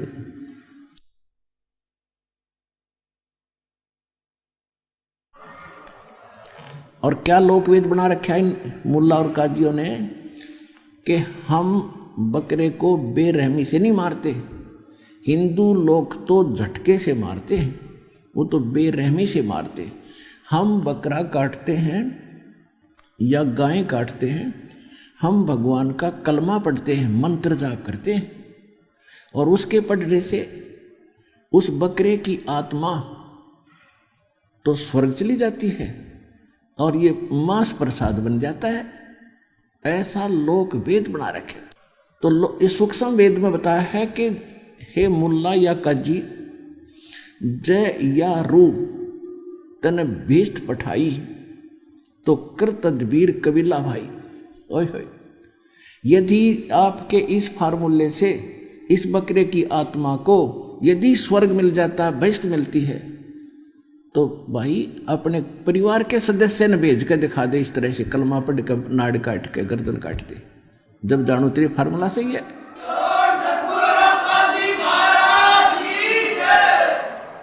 कहते एक बकरा, एक मुल्ला मस्जिद में कूके और एक पुकारे बोका, और इनमें कौन स्वर्ग को जागा, हमको लगा है धोखा। क्या कहते हैं कि एक तो मुल्ला मस्जिद में चढ़ के पुकार रहा है, हे अल्लाह अकबर, इस बकरे की रूह को भीष्ट में स्थान देना, औरों को सुना सुना के, जैसे अल्लाह उसके बाप का नौकर है और उसी के आदेश से सब कुछ कर रहा है। हद होगी भाई। और एक बकरा अपनी जान न रो रहा है, मैं मार रहा है, वो काट रहे धीरे धीरे, वो कलबा पढ़ रहे हैं, वो रो रहा है, ला तुम्हारी गर्दन करें कलम, वो कलमा भी पढ़ डाएंगे, सारी बात करेंगे, आज धर गर्दन हमारे पास ला है कल कोई। तो कबीर साहब ये कहा करते थे, ऋषि का उन्होंने विरोध किया था हिंदू और मुसलमानों ने। कहते हैं मांस खावे सो ढेढ़ सब, मद पीवे सो नीच, और कुल की पर दुर्मति पर हरे, नाम राम कहे सो ऊंच। जो नर गोसत खात है प्रत्यक्ष राक्षस जान, और या में संशय है नीचे हिंदू खाओ चाहे मुसलमान। अब कबीर साहब ये कहा करते थे कि एक मुल्ला मस्जिद में कुक है, अल्लाहु अकबर बकरे की रूह को, इस आत्मा को भिष्ट में सुथान देना, और एक वो अपनी जान को बुकरा पुकार रहा है, रो रहा है, मिमा रहा है। तो जिस तरह आप रो रहे हो उसी तरह पुकार रहे हो, बकरा भी रो रहा है। तो हमने तो इनमें कौन स्वर्ग में जाएगा, हमको लग गया धोखा कि हमने तो ये सब ये तुम्हारी दोगली बातें हैं, ये तरीका परमात्मा पाने का नहीं है। किसी भी जीव की हिंसा किसी प्रकार कर दो उसकी तो जान गई। और यदि इतना आसान भिष्ट पाना है तो सबसे पहला काम आप अपने परिवार से सब शुरू करोगे। अब एक छोटी सी बात है, जैसे किसी कोई मंत्री को कोई प्लाट अलॉट करने का और बढ़िया जगह थोड़े पैसों में और घड़ी कीमत का प्लाट मिलता हो तो वो दूसरों का नंबर ना दे, पहले अपने रिश्तेदारों को, अपने घर के सदस्यों को और मित्र प्यारों को उनको अलॉट करे। बकरों का नंबर कौन आने दे? अरे ये स्वर्ग ऐसा स्थान जिसको बहुत अच्छा मानते हो, अरवानों को बकरे ने भेज दिया, हम तो यही ठीक है, और भक्ति करो भिष्ट पाने के लिए। तो तुम्हारी कथनी और करनी में दिन रात का अंतर है। तो इस प्रकार हमने ये मांस आहार करना नहीं चाहिए, ये पाप महापाप। अब ये शराब पीने वाले हाय यहाँ कम से कम भी ये जितने तकरीबन सभी 90% वो भक्त हैं जो लगभग ये सभी विकार किया करते थे, और आज परमात्मा की कृपा से, उनके आशीर्वाद प्रसाद से आत्मा को नफरत होगी, ग्लानि होगी ऐसे घिनौने कर्मों से, रिश्वतखोरी से, चोरी और जारी से, और ये मांस आहार, सुरापान, भांग, तम्बाकू, सुल्फा, गांजा, ये सारी बुक्की वगैरह सब त्याग दी, क्योंकि ये नर आहार नहीं, ये राक्षसों का आहार है। एक शराब पीकर उसके बच्चे बता रहे थे, छोटे छोटे बच्चे रो रहे सत्संग में, जब दास गांव में घर घर में सत्संग करने जाता था, ज़्यादा समय भक्तों से मिलने का, चर्चा करने का मिलता था, उनके दुख जानने का अधिक समय मिलता था। वैसे तो परमात्मा अंतर्यामी है, आप जो भी मनोकामना लेकर आए हो उससे छुपी नहीं। यदि आप मर्यादा से रहोगे और सच्ची सब लगन से भक्ति करोगे, कहते हैं चीटी पायल बाजे पैर साहिब सुनता है सब डर। आप वैसे भी आकर के लाइन में खड़े होगे और जो तमन्ना आपकी है मालिक से छुपी नहीं, अंतर्यामी सारी जानते हैं। फिर भी हम जैसे एक दूसरे से कहते हैं तो आत्मा थोड़ी सी शांत होती है। तो वो कहने लगे जी, उनके बच्चे रोने लगे दोनों, एक लड़का था एक लड़की, एक 8 साल का और 10 वर्ष का, 2 लड़कियां थी, एक लड़का 2 लड़की थी। मैं बोला बेटा क्यों रो रही हो? तो उसकी माँ भी रोने लगी, उनकी दादी थी साथ में, कहने लगी इनका बाप ईसा निकम्मा है, बढ़िया नौकरी है, डेली शराब पी का आता है और घर पर खाने को दाने नहीं इसका, इन रो रही है। फिर वो बेटी, दोनों बच्चे तीनों रो रहा कर रुक गए, कहने लगे जो मेरा पापा आता है ना मेरी माँ को पीटता आते ही, क्योंकि माँ कह देती होगी भाई तू मत पिया कर, और शराब भी न नोटोक दे उसका बाकी नहीं रहती, और उसका फर्ज भी बना कहने का बेचारी का भाई क्यों नाश कर दिया, तू बच्चे भूखे बैठे हैं, तू टीटी पाक का आ गया। तो रोज पीटता उसने नशे में। तो बच्चे कहते हैं पापा आता ना हम तो चारपाई के नीचे छुप जाते हैं डरते। अरे तेरा गजब भैया, बच्चों को तो पापा का इंतजार होना चाहिए, पिताजी आएंगे, कोई केले लाएंगे, कोई फ्रूट लाएंगे और द्वार पर खड़े पाने चाहिए। और उस राक्षस को देखकर बच्चे रस्सी उस चारपाई के नीचे घुस रहे हैं। तो पुण्यात्माओं धीरे धीरे फिर मालिक की दया हुई, उसने भी दीक्षा ली, नाम ले लिया, बुराई छोड़ दी।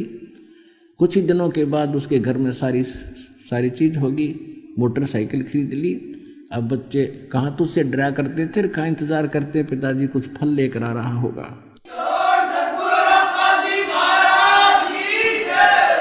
तो फिर वो भक्त कहता है, जब उसकी वो शुद्धि में आया, उसकी बुराई छूट गई और इस मनुष्य जीवन में आया वो, तब कहता है जी आप परमात्मा कबीर जी की दया से स्वर्ग तो मेरे घर में इब्बा हो गया, वर्तमान में हो गया।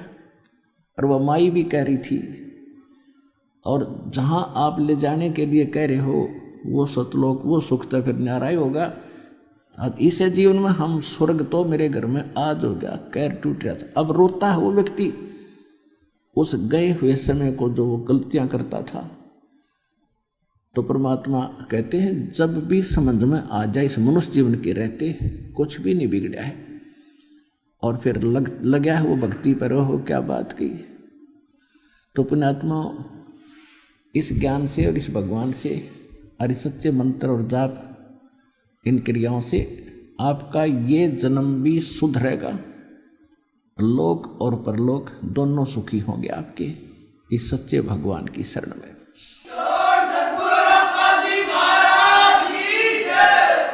तो ये ऐसा क्यों हो गया कि समाज में बुराई घनी फैल गई और बच्चे देखा देखी बुराई ग्रहण करते हैं, देखा देखी अच्छाई ग्रहण करते हैं। आप फिल्मों में देखते हो हीरो इतनी लंबी सिगरेट लाकर नोक लगाकर फुर फुर करेगा, तो बच्चे उन्हीं को देखते, ये एक्टिंग फिर वो करते। तो इस मीडिया ने, फिल्मों ने सबसे ज़्यादा नाश किया हमारी इस जो है कल्चर का। इन्होंने हमें असभ्य बना दिया, और उन्हीं को देख देख के कोई कैसी ड्रेस पहनते हैं, कोई कैसी ड्रेस पहनते हैं, कोई ऐसी बकवास करते हैं। तो उस बुराई को तो काल ने पैदा करना ही था, क्योंकि भक्ति युग आ गया, सबको बर्बाद करना था, बुराइयों से ग्रस्त करना था, भक्ति से हीन करना था, नकली संत भेज के इनको कति अज्ञान से भरना था। लेकिन अब समर्थ के पास वो क्रेन है जो कितना अड़ंगा डाल रखे और सारी न काट देगी और कति स्वच्छ कर देगा भगवान।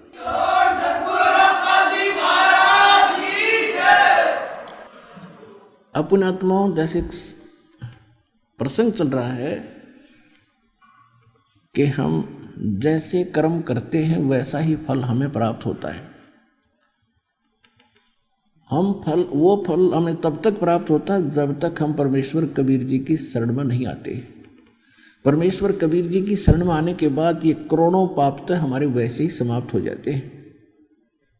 जो आप डेली करा करते हुक्का बीड़ी तम्बाकू शराब भांग पी के, और फिर सोच भी अच्छी नहीं रखते थे, हम चाहे कितने ऊपर थे ठीक दिखा थे। अब हमारी अंदर की सोच भी सुधर गई, हम किसी का बुरा नहीं सोचते, हम सोचें भला हो किसी का, ना कर सकें तो बुरा तो सोचना ही नहीं। और भला कैसे सोचते हैं कि आप और तो कुछ कर नहीं सकते, क्योंकि हम किसी को इतना धन भी नहीं दे सकते कि उसने धनी बना दिया, क्योंकि अपना भी बहुत छोटा है, और घना हो तो भी ये काम नहीं हो सकता। रही बात जैसे एक सबसे बड़ा धन हम उसको ये दिला देते हैं, उसको ज्ञान समझाते हैं, उसके पास जाते हैं, सबसे आप नाम लेकर ज्ञान होने के बाद इस प्राणी की ऐसी चेष्टा होती है कि जहाँ तक मेरी पहुँच है, कोई भाई है, बहन है, रिश्तेदार, रिलेटिव है, सबको बताऊं और ये ज्ञान समझाऊं, इनका उद्धार कराऊं। देख कितनी अच्छी सोच होगी। आप चर्चा करते हो किसी के पास जाकर, वो आपसे नाराज भी होता, फिर भी कोशिश करते हो कि समझाऊं, ये बालक है, इसको ज्ञान नहीं है, मैं भी ऐसा ही था, और पर हर मैं एक बार ऐसा ही सबके साथ होता है। तो फिर आप कितनी अच्छी सोच आपकी, इतना अनमोल काम कर रहे हो, उसका जीवन नाश होने से बचा रहे हो। और पहले ये सोच थी कि इसका नाश क्यों कर हो, यूँ तो घना पैसे वाला हो गया, इस तरह की गंदी सोच या काल की थी। और इब दयाल ने जो हमारी सोच बदल दी, हम भला सोचते हैं, बुरा नहीं सोचते, क्योंकि हम किसी का बुरा सोचकर भी नहीं कर सकते, क्योंकि उसने तो अपना कर्म प्राप्त होना है। और यदि हम किसी का बुरा सोचेंगे या करना चाहेंगे, हम कर भी नहीं सकेंगे और पाप के भागी साथ हो जाएंगे। इसलिए हमें भी ये एक टॉर्च, एक रोशनी, एक प्रकाश भगवान के ज्ञान का ये भी साथ है हमारे। तो ये हमें ये गलतियां नहीं करने देगा। हम कोशिश करते हैं भला हो, बुरा तो हमारे से डिक्शनरी से ही चला गया। तो फिर हम कितने पापों से बच गए। तो कहने का भाव ये है कि जब तक हम परमात्मा की शरण में नहीं आते तो हम अपना किया हुआ कर्म ही प्राप्त करते हैं, और परमेश्वर की शरण में आने के बाद फिर हम पाप कर्म को नहीं भोगेंगे और केवल पुण्य हमारे शेष रह जाएंगे। कैसे? जैसे पहले इस एक मेडिसिन की खोज नहीं हुई थी, एक दवाई की। जैसे खेत में खेती बीजता है, खेती बोता है किसान, उसमें खरपतवार भी बहुत उग जाता है।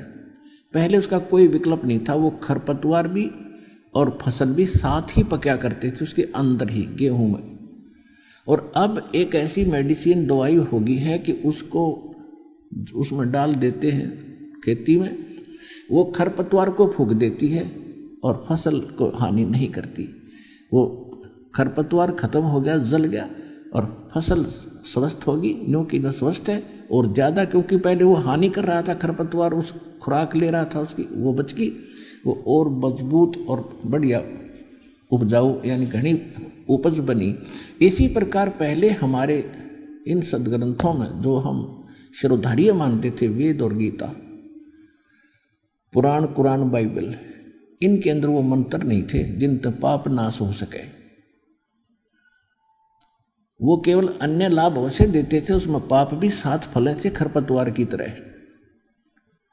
अब परमात्मा का वो सतनाम और सारनाम ऐसा है, इन पापों को नाश कर देगा, पुण्य सुरक्षित आपके ज्यों के तो रह जाएंगे फसल की तरह। तो ये तरीका, ये डिस्कवरी आज हुई है इस दास के माध्यम से। परमात्मा ने तो पहले ही दे रखी थी, लेकिन उसका पता नहीं था हमें।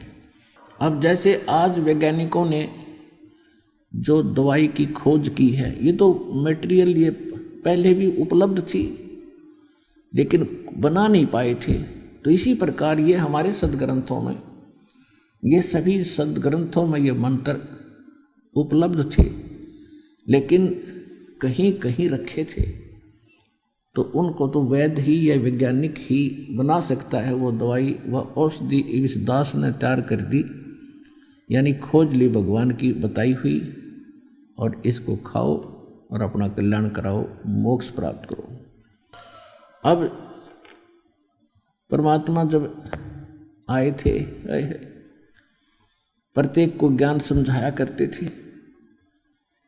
हिंदुओं को भी कहते थे कि तुम सत साधना ना करके गुमराह किए हुए हो इन भोली आत्मा। हिंदुओं के गुरुओं को कहते थे कि तुम इन भोली आत्माओं को भ्रमित किए हुए हो। आप जिन भगवानों की भक्ति करते हो उनसे आपका मोक्ष नहीं हो सकता, आपके पाप भी नाश नहीं हो सकते। एक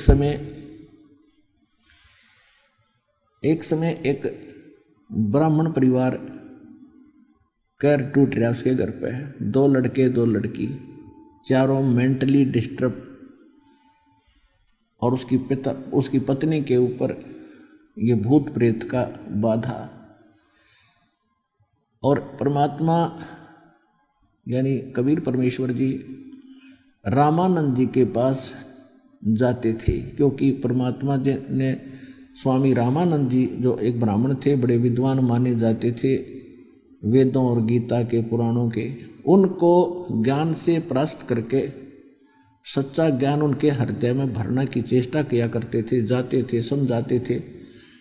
तो उस समय एक समय की बात है, रामानंद जी के पास वो ब्राह्मण आया जिसका परिवार घना दुखी था।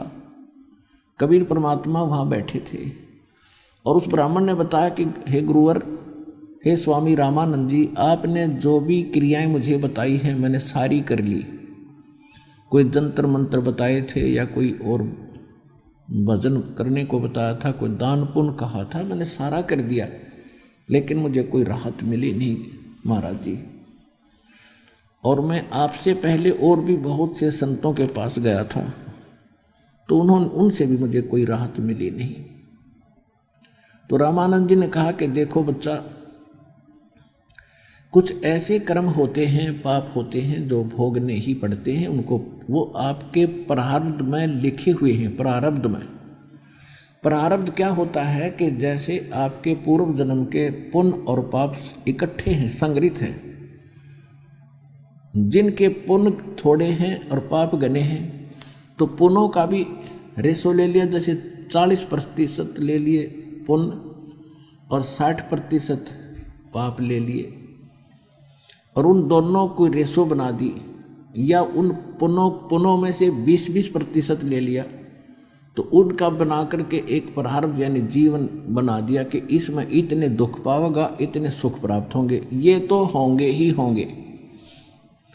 इसको प्रारब्ध बोलते हैं, जो किस्मत में लिख दिया, मस्तिष्क में जो रेख लिख दी, अंकित कर दिए, ये तो भोगने पड़ेंगे। रामानंद जी कह रहा था कि बेटा, इन क्रियाओं से भी तुझे राहत नहीं मिली, तो ये साधना जो तूने की है, इससे कोई राहत नहीं मिली, तो तेरे प्रारब्ध के पाप कर्म हैं, ये तो तुम्हें भोगने पड़ेंगे आजीवन। अब वो हताश हो गया और कहा बेटा भक्ति तो करनी चाहिए, करता रहे। अब परमात्मा बैठे थे, स्वामी जी आप वेदों को सत्य मानते हैं? रामानंद जी को कह रहे थे। स्वामी रामानंद जी कहने लगे, हो वेद तो 1 नंबर के सदग्रंथ हैं, इनको कौन असत्य मान सकता है? तो उन्होंने कहा कि यजुर्वेद अध्याय नंबर 8 के, वो परमात्मा ने पूछा क्या इन वेदों में कहीं ऐसा लिखा है कि पाप नाश हो जाते हैं? तो स्वामी रामानंद जी कहने लगे, नहीं नहीं, वेदों में कहीं ऐसा नहीं है, किया कर्म तो भोगना ही पड़ेगा और पाप नाश नहीं होते, पाप नहीं कटते। परमेश्वर ने कहा कि यजुर्वेद अध्याय नंबर 8 के और मंत्र नंबर 13 में, स्वामी जी मैंने किसी से सुना था, वो तो जानी जान थे, उसमें स्पष्ट लिखा है कि भगवान घोर पाप भी काट देता है। रामानंद जी समझ गए, कति चोट मार दी तरले गड़े पे, नीचे वाले पे। तो कहने लगा कि बेटा, कहने लगे बच्चा बिल्कुल सही लिखा, क्योंकि उसको याद थे, कंठस्थ थे सारे वेद।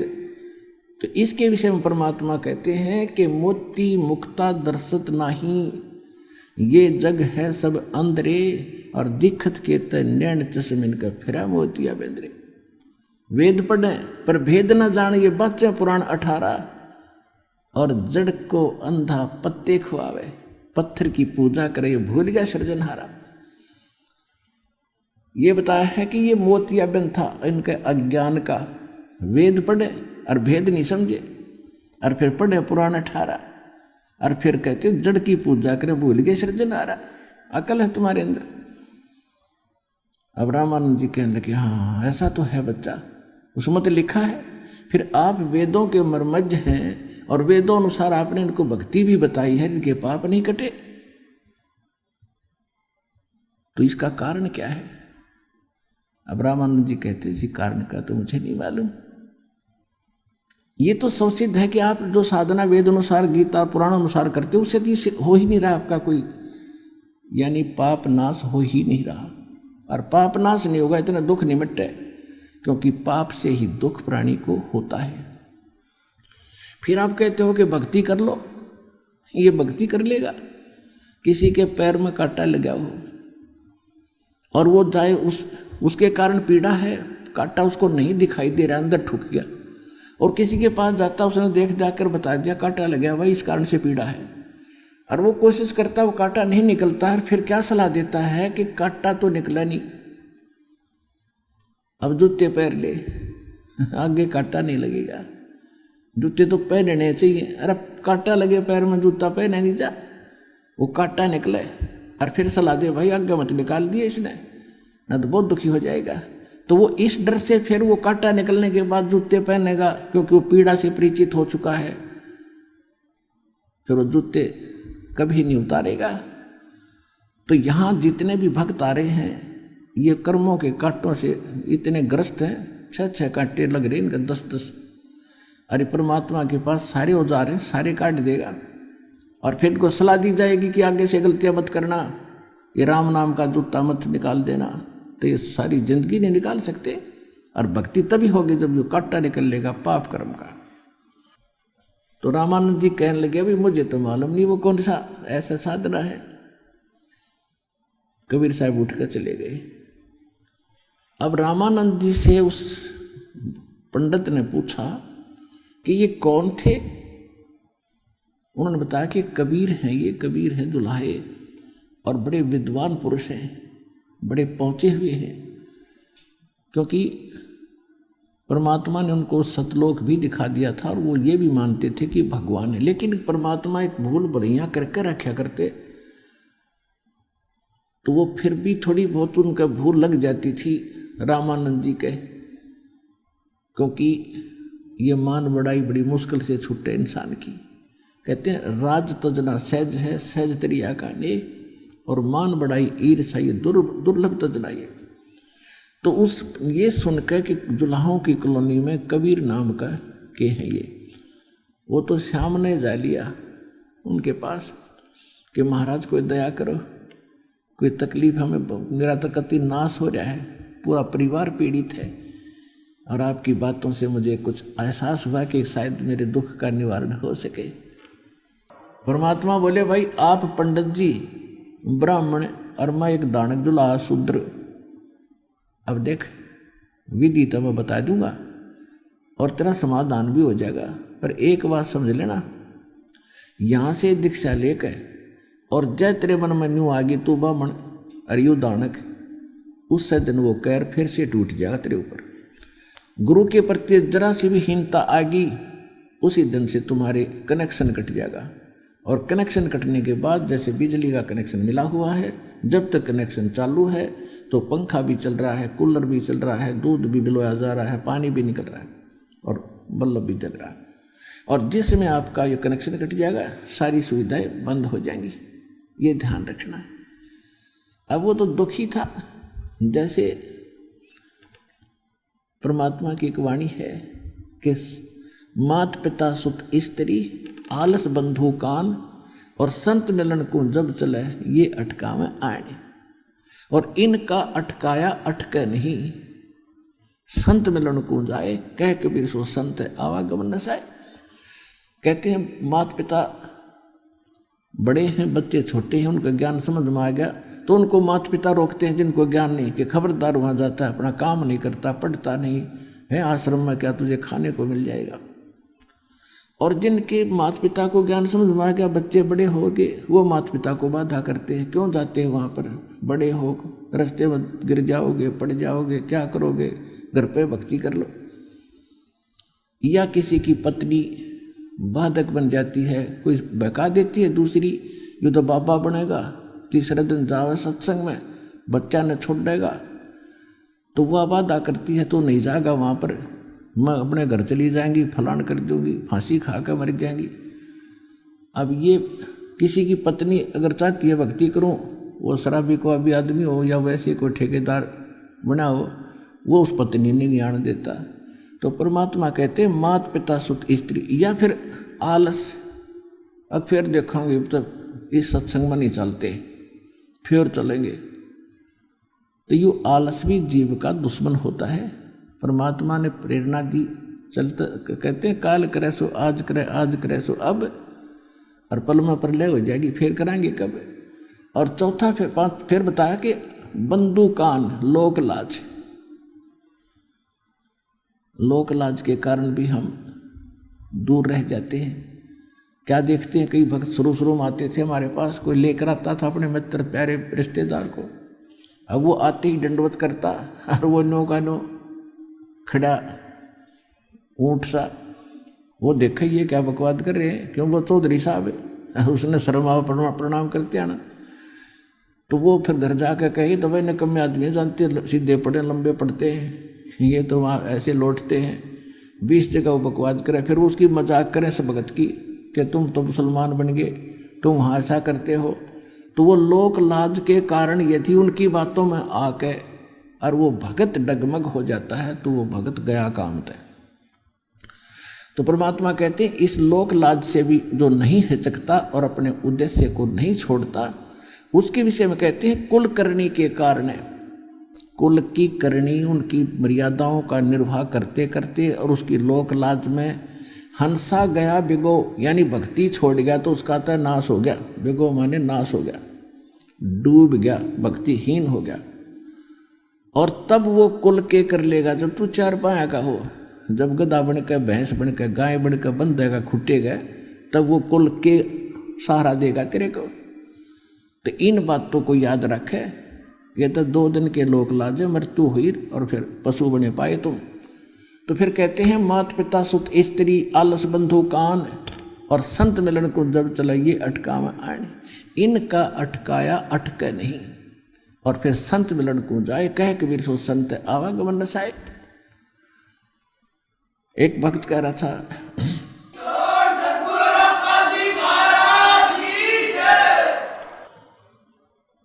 बहुत प्रकार के भक्तों के साथ ये संघर्ष से गुजरना पड़ता है। कई बहनें भी ऐसी होती हैं, उनका पति कहता है कि तू आश्रम में गई और मैं मरूंगा गोली खा के। बता कोई बात हुई मूर्ख की, भाई तुझे क्या बाधा है, क्या दिक्कत लगती है इसके वहाँ जाने में? कम से कम आप साथ आओ, नाम बेशक ना लो, आप साथ आओ और देखो यहाँ के वातावरण को। अच्छा लगे तो आगे आप भी आओ और उनको भी आने दो। नहीं, उस बेटी को बच्ची को रोक के पाप का भागी बनता है व्यक्ति, उसके बाधक बन के। इसी प्रकार कोई बहन है, वो भी आट अड़ा देती है कि भगत बताते हैं मेरी धर्मपत्नी भगतमती बहुत बाधा करती है, कहती है सत्संग में जाएगा तो बच्चों को लेकर मैं अपने मायके चली जाऊंगी, बड़ी छुप छुप के आता हूँ, दया करो। तो ये इस तरह की बाधाएं काल ने पैदा कर रखी है कि भक्ति ना करे और कितने धक्के खा ले और कुछ भी अच्छा बुरा करे, कोई नहीं कहेगा क्यों कर रहा है। तो उसके लिए कहते हैं लोक लाज मर्याद जगत की, और कहते हैं तरण जो तोड़ बगावे जब कोई राम भगत गत पावे। लोक लाज ना कीजिए निर्भय हो रही है, और ये मन संतों दीजिए तो गोविंद पाइए। कहते हैं अब जैसे मीराबाई को भी यही इन्हीं बाधाओं का सामना करना पड़ा था, लेकिन तोड़गी सब जंजीरों को। आज उस बहन का नाम उन महापुरुषों में पुण्यात्माओं में सबकी जुबान पर है। और यदि वो लोक लाज में आके और मर्यादाहीन और भक्तिहीन हो जाती तो कोई ना याद करता कि कितनी बहन मरे। और जब तक ये पृथ्वी रहेगी मीराबाई का नाम रोशन रहेगा, क्योंकि उसने लोक लाज तोड़ के भगवान संसार छोड़ के भगवान से जुड़ी और उसको तन मन धन से निभाया। इसी प्रकार जो भक्त भक्ति करेगा इन बाधाओं से चीरता हुआ चलना पड़ेगा, परमात्मा आपके पल पल पर साथ देगा। एक भक्त कह रहा था कि मेरी पत्नी ने ऐसे बाधा की, मैं उससे छुपकर नाम लेने के लिए आ गया। उसको पता नहीं के भूतनी बड़ी, उसने फोन कराया, कहाँ हो? मैंने कहा मैं ऐसे ऐसे किसी काम वश जा रहा हूँ। नहीं, तू नाम लेने गया है, मैं अपने घर जा रही हूँ। उसको तू बता के भी ना आया था, देख काल के साथ दुष्ट है, उसको प्रेरित कर दिया। तू कह रहा था मैं आधे रास्ते आ लिया था कि तो जाओगी तो जा, देखी जाएगी। तो कल न और कोई आंट ला के जाएगी, यूँ काम तक करूँ, पहले नाम ले गया, वो अपने चली गई घर पे। आगे परमात्मा ने दया करी, सद्बुद्धि आ गई। फिर उस बहन ने भी नाम ले लिया कुछ दिन के बाद। तो ये काल के दूत भी आपस में, क्योंकि ये प्रेत आत्माएं जो भ्रमित हैं, ये भी सबके घरों में बैठी हैं। उनको पता है कि यो नाम रिया भक्ति यहाँ आई, हर थारी यहाँ से छुट्टी, तुम भागोगे यहाँ से। तो वो कराते आदि बकवाते। और परमात्मा क्या कहते हैं, देवी देव ठाडे बहे हमको ठोर बताओ। परमात्मा कबीर जी का नाम लेने के बाद ये सभी देवी देवता भूत पितर उस घर को छोड़ जाते हैं, क्योंकि उनकी पूजा वहाँ नहीं होती। तब परमात्मा के पास, कबीर जी के पास आए, कहा कि आपकी भक्ति जो करते हैं उन्होंने हमारी सब साधनाएं त्याग दी, अब हमें जगह बताओ हम कहाँ जाएं। तो कबीर साहब कहते हैं, जो मुझको पूजा नहीं उनको लूटो खाओ, जो मेरी भक्ति नहीं करते तुम्हारे लिए छोड़ रखे, उन पर प्रभाव पिंड जाओ। देवी देव ठाडे भये, आके खड़े हो गए मेरे पास। कबीर साहब कहते हैं, हमको ठोर बताओ। कबीर साहब कहते हैं, जो हमको पूजे नहीं उनको लूटो खाओ। एक परिवार कह रहा था जी हम नाम ले गए, हम प्रेत बाधा से घने पीड़ित थे, घने दुखी हो रहे थे, कति जुल्म था, हमारे कैर टूट रहा था। अब वो नाम लेने के बाद वो सारे हमारे थे, वो हमारे दादे परदादे, कोई मर रहा था, भाई भतीजे, वह सारा ग्रुप वहीं रहा करता। तो फिर वो निकल गए वहाँ से, वो दूसरे परिवारों में, वो तो सारे सपट्टे करा करते, उन्हें भी दुखी रखे थे, हम भी दुखी थे, वो भी इलाज कराते थे, हम भी कहीं से इलाज करा रहे थे, कुछ नहीं हुआ था। फिर वो हमसे निकल गए सारे और उनमें चले गए दूसरे परिवार वालों में, क्योंकि तो साझले पितर थे सबके, कोई दादा था, कोई परदादा था, कोई चाचा ताऊ था। उनको ज़्यादा दिक्कत होने लगी तो गए फिर किसी के पास, इन झाड़ पूछ वालों के पास। उन्होंने कहा, वो बूटा बोला कि उनने तो अपना प्रबंध करवा लिया और वहाँ हम नहीं जा सकते। तो उस होते हैं झाड़ फूक करने वाले, वो कहने लगे उन्होंने कोई जंतर मंत्र कर दिया और तुम्हारे ऊपर छुड़वा दिए, वो इतनी बुद्धि उनके अंदर। और वो दूसरे सारे हमारे साथ भगत कह रहे थे, हमारे साथ लड़ने लगे, ये तुमने जंतर मंत्र करवा दिया, सारे भूत हमारे छुड़वा दिए। तो हमने कहा, उनको समझा ही रखा था, बेटा कोई ऐसे होता ऐसा बताना चाहिए, हम किसी के भूत नहीं छुड़वाते। हमारे यहाँ जैसे किसी कमरे में ऑल आउट लगा दी, ऑल आउट लगने के बाद मच्छर नहीं रहते, वो भाग जाते। तो उन भक्तों ने तो ऑल आउट लाली भगवान के नाम की भक्ति की, वो सारे मच्छर फिर पड़ोसी आएंगे जाएंगे, भाई कीते जाओ, फिर वो उन मच्छरों का क्या ठेका। अब उनको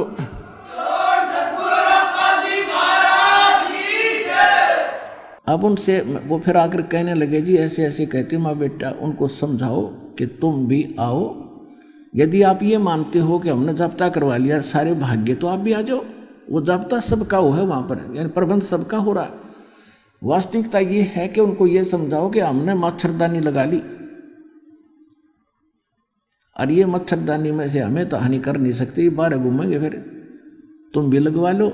यानी सतलोक आश्रम वाला में वो ऑल आउट और मच्छरदानी प्राप्त होती है, जिससे कोई भूत पितर और प्रेत और देव कोई हानि नहीं कर सकते, वो बाहर घूमेंगे। फिर